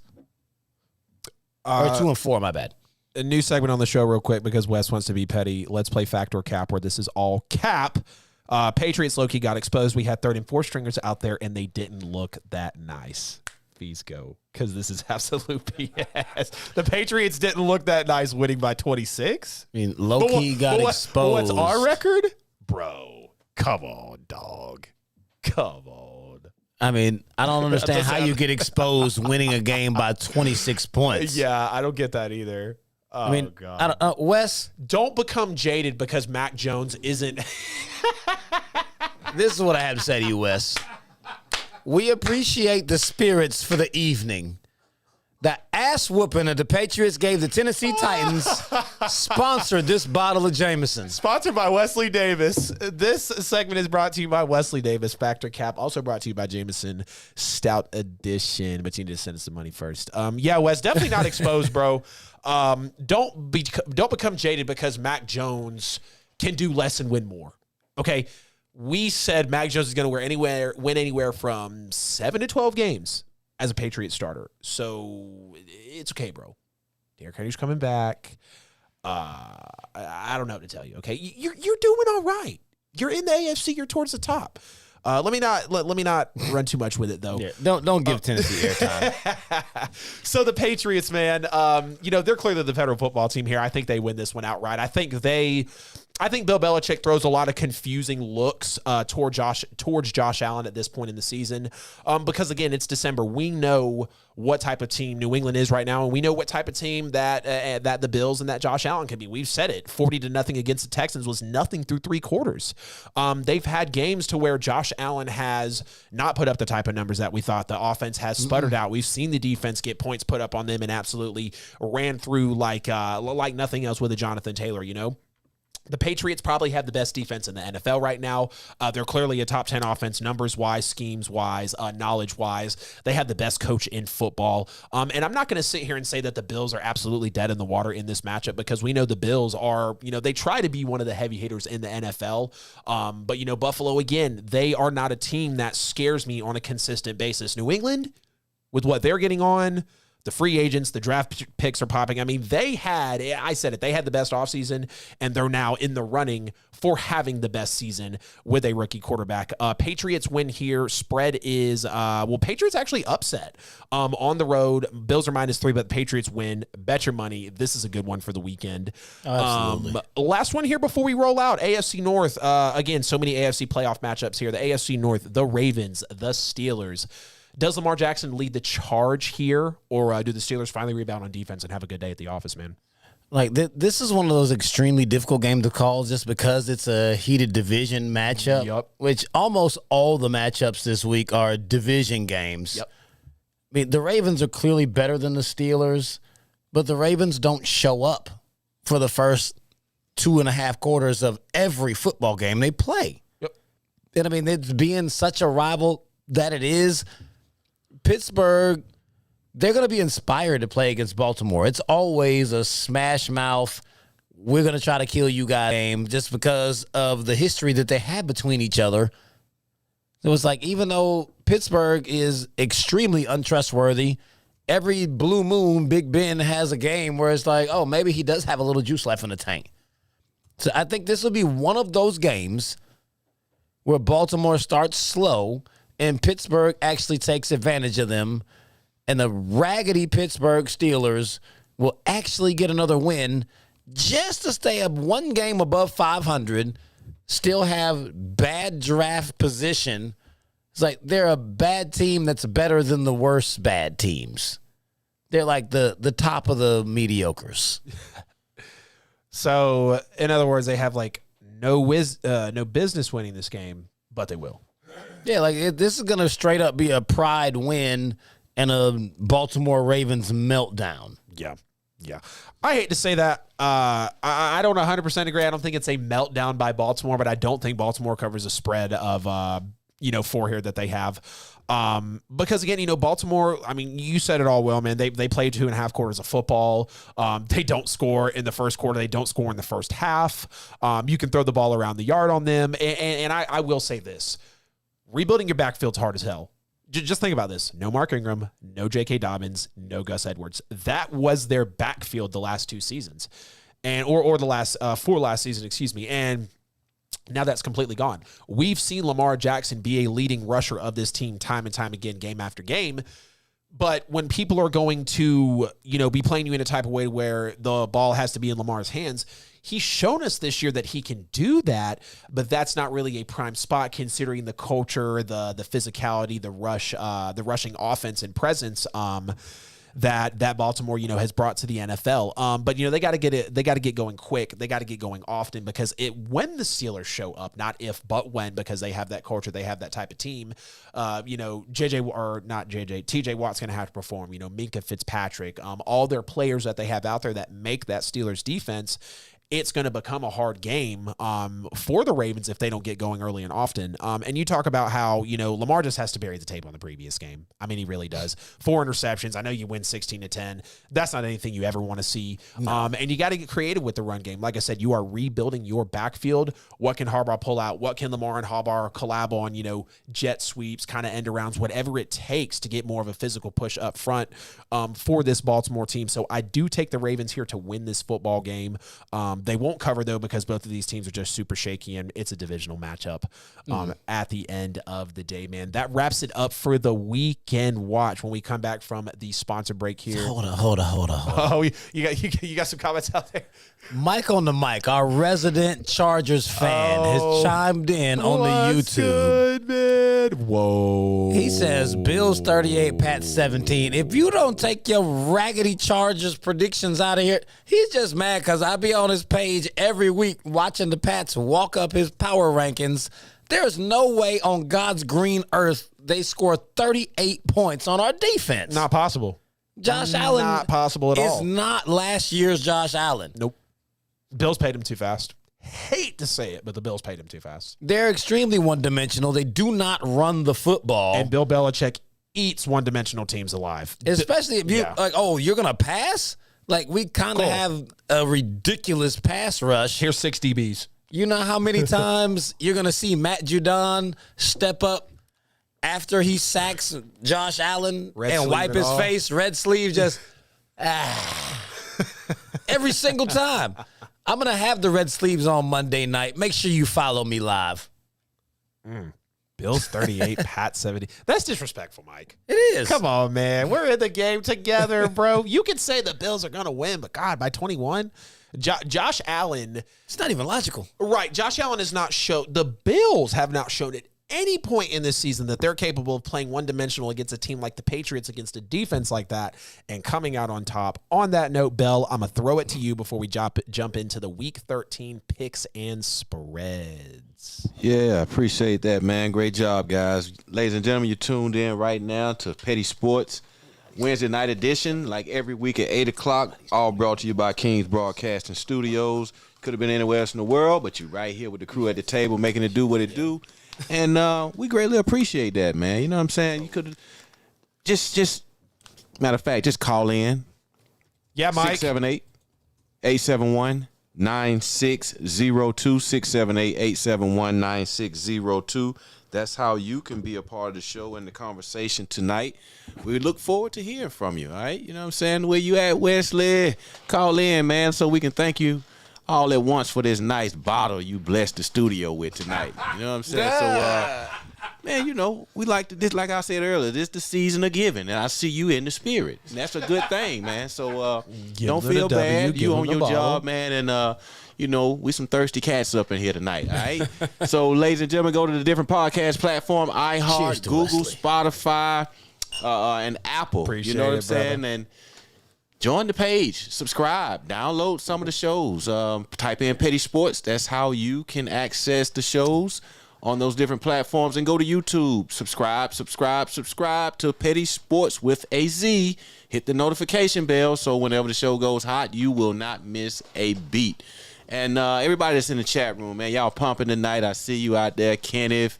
You know what I'm saying? Mike on the mic. I saw Just Good Sports Network in there earlier with Jansen. I see you, Cher, Jamila. Hey, thank you so much for your support. Y'all some A1s out there. You know what I'm saying? A1 since day one. Every week y'all show up, and show out. And we see you. Thank you so much. Thank you.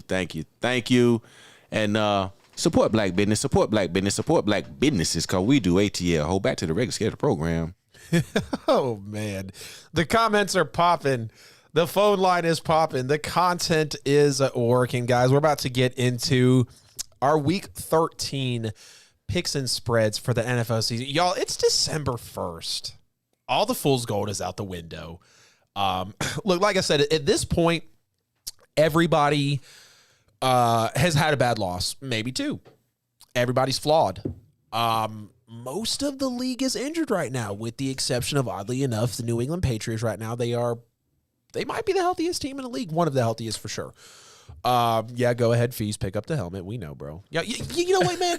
Y'all are looking good, and only because you're my co-host will I root for a Mac Jones, Tom Brady Super Bowl.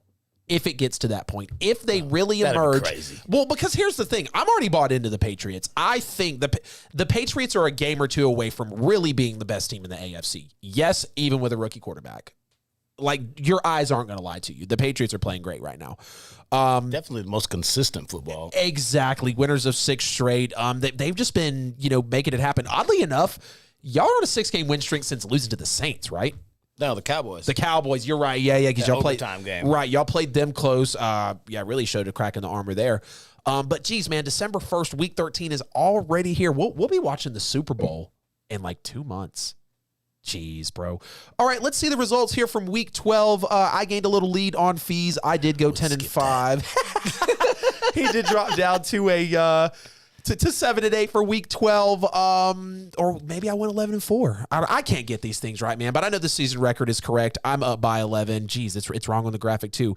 So I want to say I went 10-5. 10, 11 wins. I don't know. I got double-digit wins, but I'm up by 11 on Fees. 113.65-1. Fees is at 102.76-1.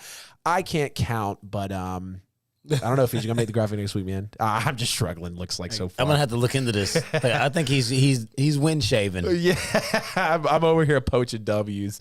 I know he's winning, but I don't think he's winning by that much.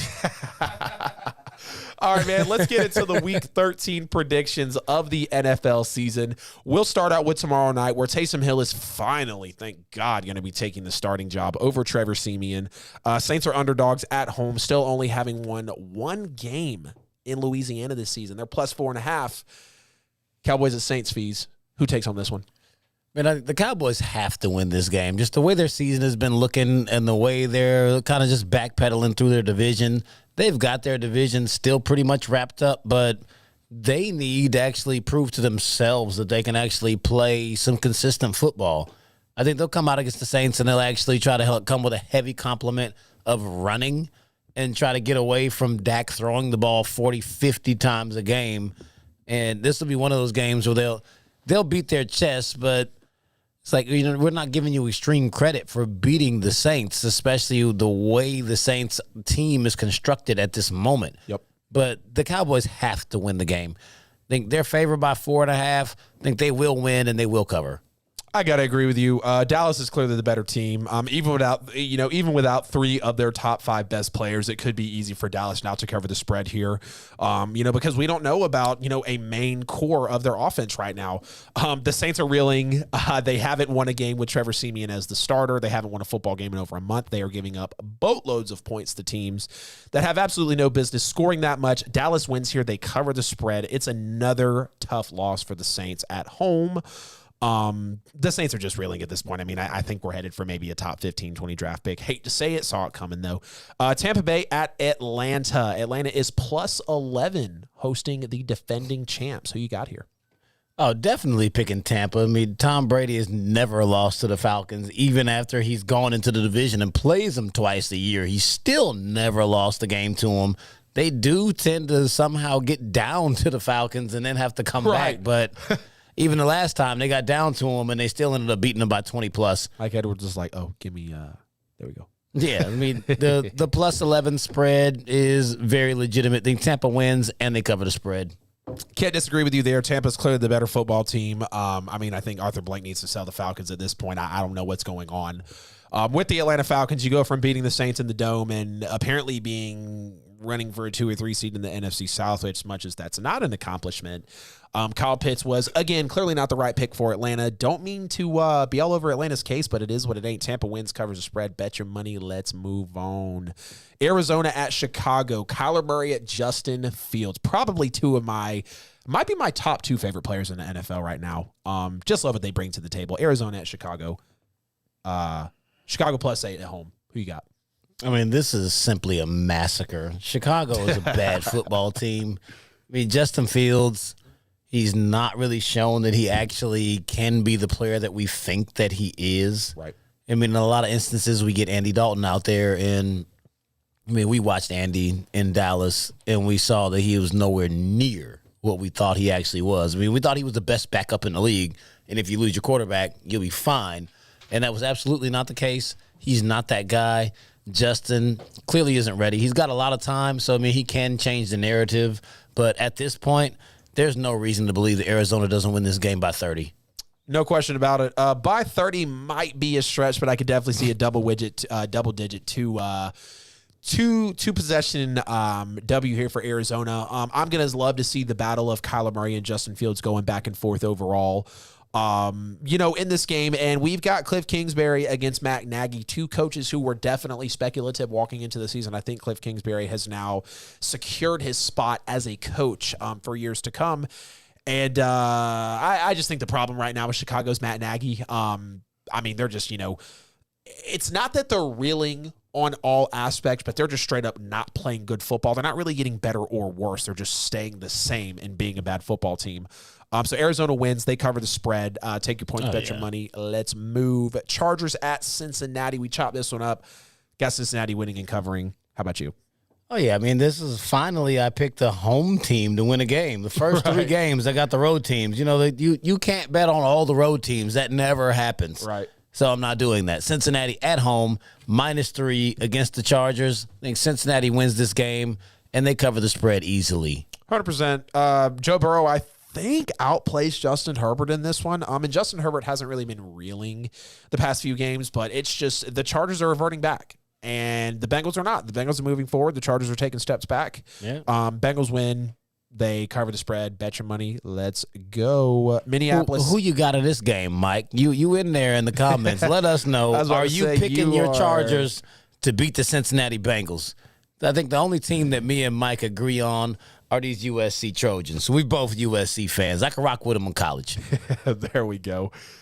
Mike, hop in. Mike, call the show, man. We'd love to have you in here, man. We're rolling through these picks. Let's get to Kirk Cousins and his Minnesota Vikings at Jared Goff and his winless Detroit Lions. Detroit's at home. They are underdogs, of course, +7. Vikings at Lions. I know who you got, but who you got? What time is this game being played? I think 1 o'clock. Yeah, look at the graphic. 1 o'clock. Minnesota. Kirk Cousins. You like that? That's what he does. 1 o'clock Minnesota game, they'll cook you.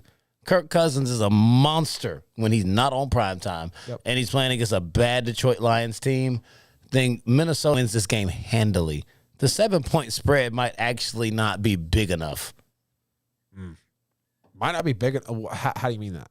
Like, I think it should be higher in favor of Minnesota. Oh, like it could be, it could easily be double digits. Minnesota could beat them. Like, they could run them off the field. Yeah, I could see that. Right. Well, here's the funny part. So if there's anything about Minnesota and Detroit, is they're pretty alike in the facet that Minnesota's going to take you down to the wire. If the Lions decide to show up and play, they're probably going to take you down to the wire. We've seen it a couple times this year. We've seen it all of this year. A couple times this year with Detroit. We've seen it all of this year with Minneapolis. But like you said, Kirk Cousins, 1 o'clock, you're going to get you like that. Kirk Cousins taking the helmet off in the back locker room, throwing for, 300 plus yards, couple touchdowns, no picks. And Detroit's just, they're the worst team in the NFL. No wins. Dan Campbell. Jared Goff is, he's playing bad. He's in a bad environment, but he's playing bad. And DeAndre Swift, I hope he gets out soon. I mean, they just got players over there that they really need to let go. But yeah, Minneapolis wins here. Oddly enough, I don't think they cover the spread, though, just because these two teams love taking it down to the wire. So I'll take Minneapolis, and Kirk, you like that, Cousins. Giants at Miami. Daniel Jones at Tua. Man, Miami just embarrassed the hell out of Cam Newton and the Panthers. Miami's -3 at home. Who you got in this one? Oddly enough, I'm going to actually have to take the Miami Dolphins. You know, they are stole a kid. secretly. Yeah, someone just stole a kid. That's what it looks like. What's wrong with y'all snatching children? On, people. Come on, Cut man. it out. Making my phone buzz in the middle of the show. Leave the kids alone. Seriously. Leave them be. You know, Miami is secretly holding on to the second longest win streak in the NFL right now, winning 4 straight. Wow. They come out against these Giants. I think they'll keep that momentum rolling for 5 straight games. That'll have them at a 6-7 record. They'd be damn near 500. I mean, they started off the season really bad. I'm not sure what's happening in Miami, but they're actually looking like the 10-6 football team that they were last season. Right. They've kind of turned the corner. I mean, they're still a long shot as far as making a wild card or anything, but they're definitely not a team that you can look at week to week like, oh, well, you play the Dolphins, this is an easy win. They have changed that narrative. Tua is actually playing decent football. Yep. And the Dolphins are looking good. I think the Dolphins will beat the New York Giants because the Giants are a bad football team. No idea how they won last week, but they definitely will not show up 2 weeks in a row. Danny Dimes, kill that name, for real. Yeah. Just completely destroy it. Daniel Jones should not have been drafted number 6 in the draft. He is showing it. Horrible. The Giants are a bad football team with a bad quarterback, a bad coach. They got rid of the offensive coordinator as if he was I mean, Joe Judge stood there and said, blame the coaches. But then you fired the coaches under you. You the coach. Fire you. How do you keep it? A special teams coordinator as a head coach is a bad idea. And now you got rid of the offensive coordinator. It's not going to get better. The Giants are going to lose. Yeah, Giants are going to lose. I think they're going to lose big. Miami wins. They cover the spread. I want to speak on Tua for a second. So, you know, the funny thing with Tua is he clearly dominated at Alabama. He got drafted, 3rd overall, if I'm not mistaken, by Miami. 3rd, 6th, somewhere around there. Tua, yeah, he was really high. Right, yeah, I know he was top 10. I think he would have been the number 1 overall pick if he had not got hurt. And, of course, a guy named Joe Burrow happened. A lot of people want to say that Tua is not the franchise guy. And I don't necessarily think he is that guy that I see you probably laughing at some comments over there. Tua is not that guy that's going to take you to the promised land. But I personally think on Tua's good days, he can win you a football game. I mean, Tua clearly last year thrown into a Ryan Fitzpatrick situation, thrown into a, Brian Flores maybe getting coach of the year, cost himself because he's benching Tua in these unconfident, spurts of time for the Dolphins. Tua didn't play bad football last year. And I know he looks small on the field. He's left-handed. He's got a different perspective because of how he plays on the field and his ankles into how he's oriented with his play style. But it was kind of the same thing with Jalen Hurts too. Again, former Alabama quarterbacks not getting their true spotlight. We just saw it with Jalen Hurts with Philadelphia. They surround him with maybe not a good coach. He kind of bombed his press conference, but he's doing his thing. Maybe the Eagles will make the playoffs out there in a bad division. But, you talk about Brian Flores, give them just a little more time with Tua. He was clearly drafted high for a reason. Daniel Jones had no business. No. Past quarterbacks that we've seen drafted in the first round, absolutely having no business. It'll be like if Spencer Rattler goes first round, absolutely no business. But Tua had business being drafted in the first round of the NFL. I think he can be at best a top 15 to 17 quarterback in the NFL. That's good enough to win you a Super Bowl with the type of defense that Miami showed us last year. Brian Flores isn't a bad coach. I'll get off my soapbox about Tua, but I say all that to say, Tua can be a starter in this league. He can take a team at least a run into the playoffs. Will he need more help around him, kind of like a Matt Ryan, a Kirk Cousins situation? Absolutely. But Tua's talented, and he can be the guy for the Dolphins for a couple years to come. But Miami wins, covers the spread. And I'll take them over the Giants, of course. Let's throw Danny Dimes out of here. On his way into the league, Tua gave us Russell Wilson type vibes. Yeah. So his expectations are so high. That's why we're so low on him. Right. But I feel like literally one season and people want to sell the stock. I get it. Miami was in the run for Deshaun Watson. 30 of the teams in the NFL probably should, or 25. Like Deshaun Watson he is in the elite class. But give Tua his time, at the end of the day. Speaking of another NFC East matchup here going on into the AFC 2, Eagles at Jets. Jets are at home underdogs by 6.5. Who you got in this one? Absolutely taking the Philadelphia Eagles. The Jets, they pull off these one-off wins every blue moon. They got 3 wins this season. They're not getting the 4th. Not this week. I think Jalen Hurts has a big game. And just as you spoke on, it's another Alabama quarterback that's actually getting his just due. He's going to shine. It is a bad Jets team. I think Philly rolls, and they roll fairly easily. I mean, did you see Zach Wilson out there? I don't know how the hell they won that football game. I mean, Zach has some of the worst highlights I've ever seen. I didn't even think he'd be that bad. I did say he would lead the league in interceptions, but some of the stuff that he does is are you serious? Yeah.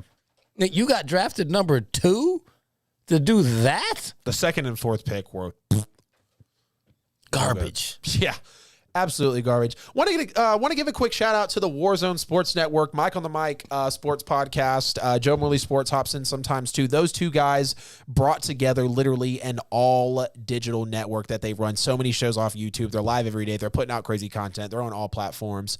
They're going hard. They're literally building something super legendary and generational. And I just wanted to give a shout out to everybody over there, especially you, Mike, coming and giving us some love here, man. I'm going to take Philadelphia too.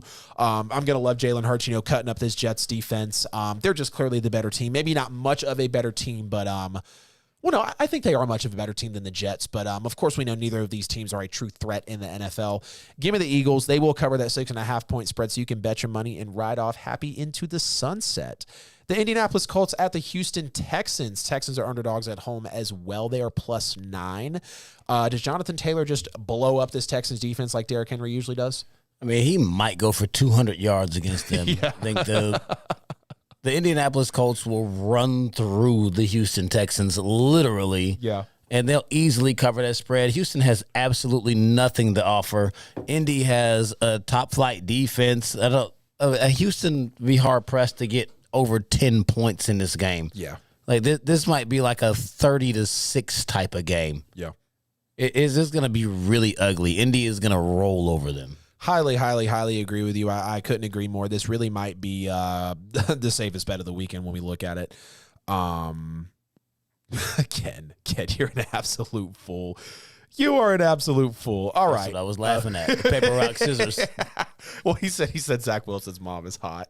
Yeah, she was pretty good. They look really identical though. That's a little. So you got a thing for Zach? Indianapolis at Houston. I think Indy wins this game. I just think they absolutely steamroll through Houston. Nothing good on the Houston side of the football. Indianapolis is a team that nobody really wants to play right now. Ironically, the last few years, the Titans have been that team that nobody wants to see, and it's another team out of the AFC South having that same type of vibe. Indy wins. They cover the spread. Bet your money. Take your points. Let's move. Washington football team at Las Vegas Raiders. I think this one is going to be really close considering how two of these teams have played the last few weeks. Taylor Heineke and Derek Carr, who balls out and gets a victory for their squad? I mean, as difficult as it is to actually make the pick, I mean, for just off the top of my head, I'd be like, oh, yeah, the Raiders. But what we've seen come out of Washington and Taylor Heineke is actually a decent quarterback. He's not bad at all. He is sustaining football in Washington. No one even knew his name, and we still call him Heineken. Taylor Heineken is going to lead the Washington football team to yet another W over the Las Vegas Raiders. They beat Seattle. They're going to beat the Raiders. Washington is a sneaky, really good football team. They're not a contender by any means, but they're one of those teams like you're going to take a bad loss and it's going to be to them. So I like the Washington football team in what will be an upset according to Vegas levels because the Raiders are favored by 2.5. I think Washington will go into Allegiant Stadium and beat the Las Vegas Raiders. So I won't lie to you. I actually have the Raiders picked on my sheet right here. I don't think they cover the spread.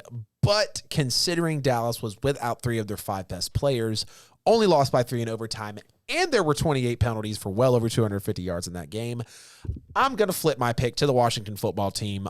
They've just kind of been rolling ever since that win against Brady. They're just coming off a few good weeks right now.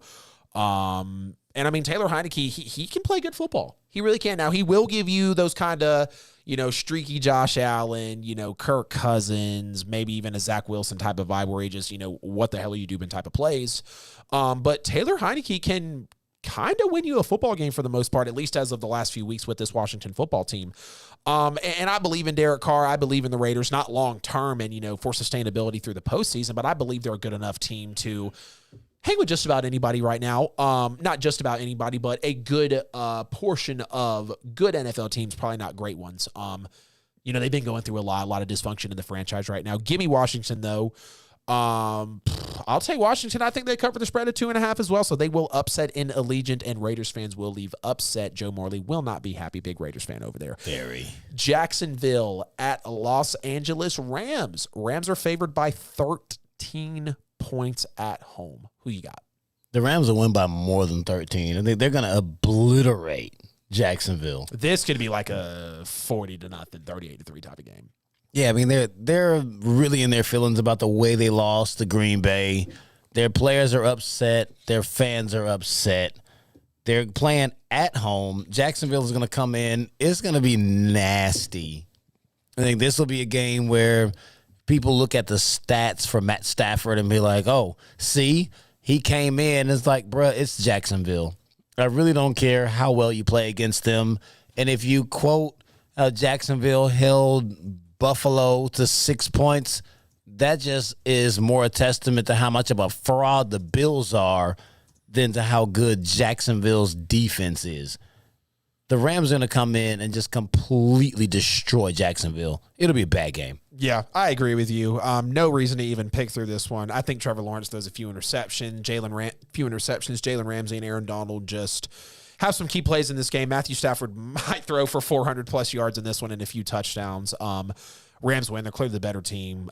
Take your points, bet your money. They cover the spread and move on. Baltimore at Pittsburgh. Super hard pick here for some people. I think we're torn on this one. Pittsburgh is +4 at home, so they're underdogs in Heinz Field. Who you got? They are underdogs at home, and they should be underdogs at home because they have been a bad football team, and they're sitting right at 500 with their raggedy tie.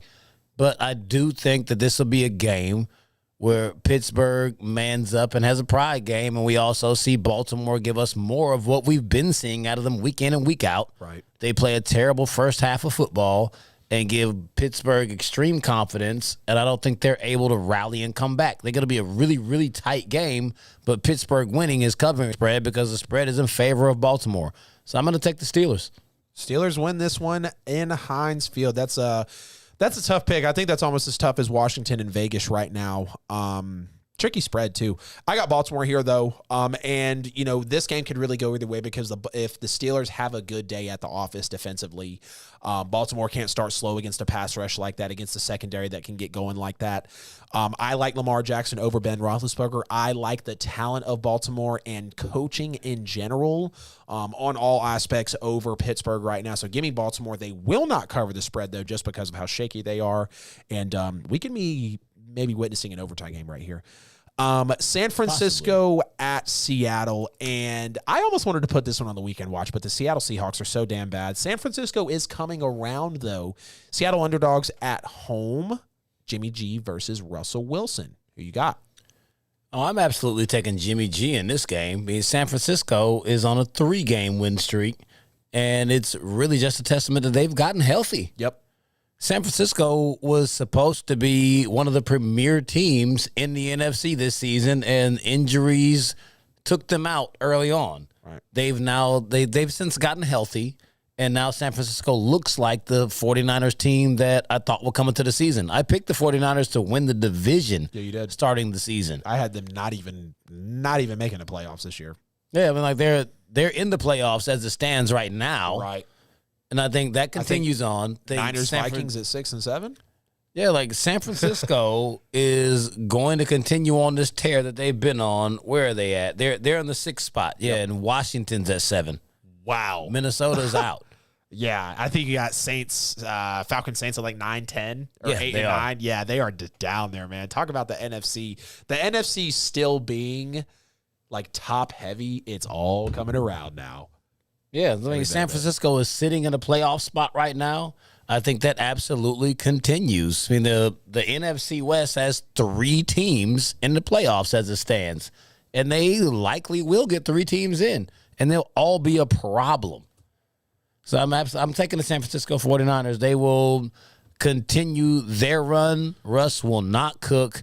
San Francisco has Seattle's number anyway. Absolutely. They got a winning streak there. Quick shout out to the This Just In Sports show. They're live every Monday. They talk sports. They talk football just like we do here on Petty Sports. What's happening, Justin? Good to see you in the chat there on YouTube. San Francisco at Seattle. Jimmy G's playing better football right now than Russell Wilson. We just went through it here with the segment talking about the end of an era for Seattle. It's tough. It's disappointing. I hate to see it. I kind of saw the dysfunction coming. Russell Wilson was fed up with it. Pete Carroll is like dirt at this moment. They need to move on. San Francisco is just the better football team on all aspects. I think they win. I think they cover the spread. You can take your points here. Now we're on to Denver at Kansas City with the most egregious spread of Week 13 in the NFL. Kansas City is favored at home by double digits, 10 points. Who you got here? Yeah, man, I'm taking Kansas City, but that spread is outlandish. I think Kansas City will win a very close football game. They'll win by like maybe 4 points. Right. It's not a 10-point type of game. I wouldn't be surprised if Denver actually beat them. I wouldn't pick Denver to win it, but I'm expecting Denver to be all the way in the game and it go down to the wire. I just trust Pat Mahomes more than Teddy Bridgewater. I mean, that's really not a bold statement. I mean, Kansas City will win, and it'll be really tight. Kansas City does win. I think it'll be tight as well. Like you said, 10-point spread is absolutely outlandish. Kansas City just looks for a good bounce-back win here. I trust Reed and Mahomes over a lot of people in the NFL. But Denver, when they do get going, we can see that they can move the football at certain times, and Kansas City is the type of defense that if you're going to try to wean back into a game or steal a victory, it would probably be against that Kansas City defense. So Kansas City wins. They don't cover the spread, though, so whether you can make that an easy or a hard bet of the weekend, you're right. The decision is yours. New England at Buffalo. And, God, this is going to be such a good game. I know we're going to be going back and forth over text. Mac Jones, Josh Allen, Bill Belichick, Sean McDermott. Buffalo is -3 at home. Who you got here? -3 at home means it's actually a pick 'em. They give you 3 points for being the home team. Yep. So it's really a pick 'em because they actually know that New England is the better football team than Buffalo. They're going to come into Buffalo, shut them down with serious defense, smash mouth football, Ramondre Stevenson, Damian Harris running through them. You got Brandon Bolden looking like the second coming of James White coming in as a third down back. You're going to have Mac Jones playing very safe football, taking care of the ball. New England will handle Buffalo. I got to agree with you. I think they win. I think they cover the spread. Bill Belichick is just going to come out in this game, and he's going to show Josh Allen something that he probably, one, hasn't seen all season, but two, it's going to be able to shut down that one-dimensional part of Buffalo. I said it all on the weekend watch. Buffalo's one-dimensional. Their leading rusher and passer, usually leading offensive player, is all run by their quarterback. And the defense is good, but when you can't run the football in late November, December, January, it's just not going to happen. No. New England wins. They take the upset, and they cover the spread. I 100% they cover the spread, and you can have a safe bet there. That is going to wrap it up for Petty Sports, everybody. Man, it's been a great show. All the knowledge flowing off the top, all the comments, all the callers. Make sure to subscribe. It's not about where Petty Sports is. It's about where you listen. Fees, take us out, man, as we get into December. Hey, appreciate all y'all for tuning in. Y'all know what it is. It's your boy, Famous Fees. Go Patriots, USC Trojans, all day long. Watch Bama win the SEC championship. All you Georgia fans, make sure you keep that same energy next Wednesday. Call in, grovel live on air. That's what it's going to be. We out next Wednesday, 8 p.m. Please subscribe to the show. We need your sub. Our Christmas present from you to us is a sub. Our New Year's resolution is to get more subs. So go ahead and fulfill us on both ends. Petty Sports next Wednesday, 8 p.m. We are out. Shouts out to the Hawks. Took down Indiana tonight. Okay. Trey Young, 33, 10, and 8. They're streaking. Yeah. They are streaking. I like that. Miami lost to Cleveland. What's up with that? Some people think they're one of the best teams in the East. Psych. They are, but Psych. Psych. next Wednesday. Next Wednesday, we'll be right back. So hold on to your seat and hit the facts because we go down hard. USC. Who? Mac Jones. He just got all the joy right now. Can't nobody shake him.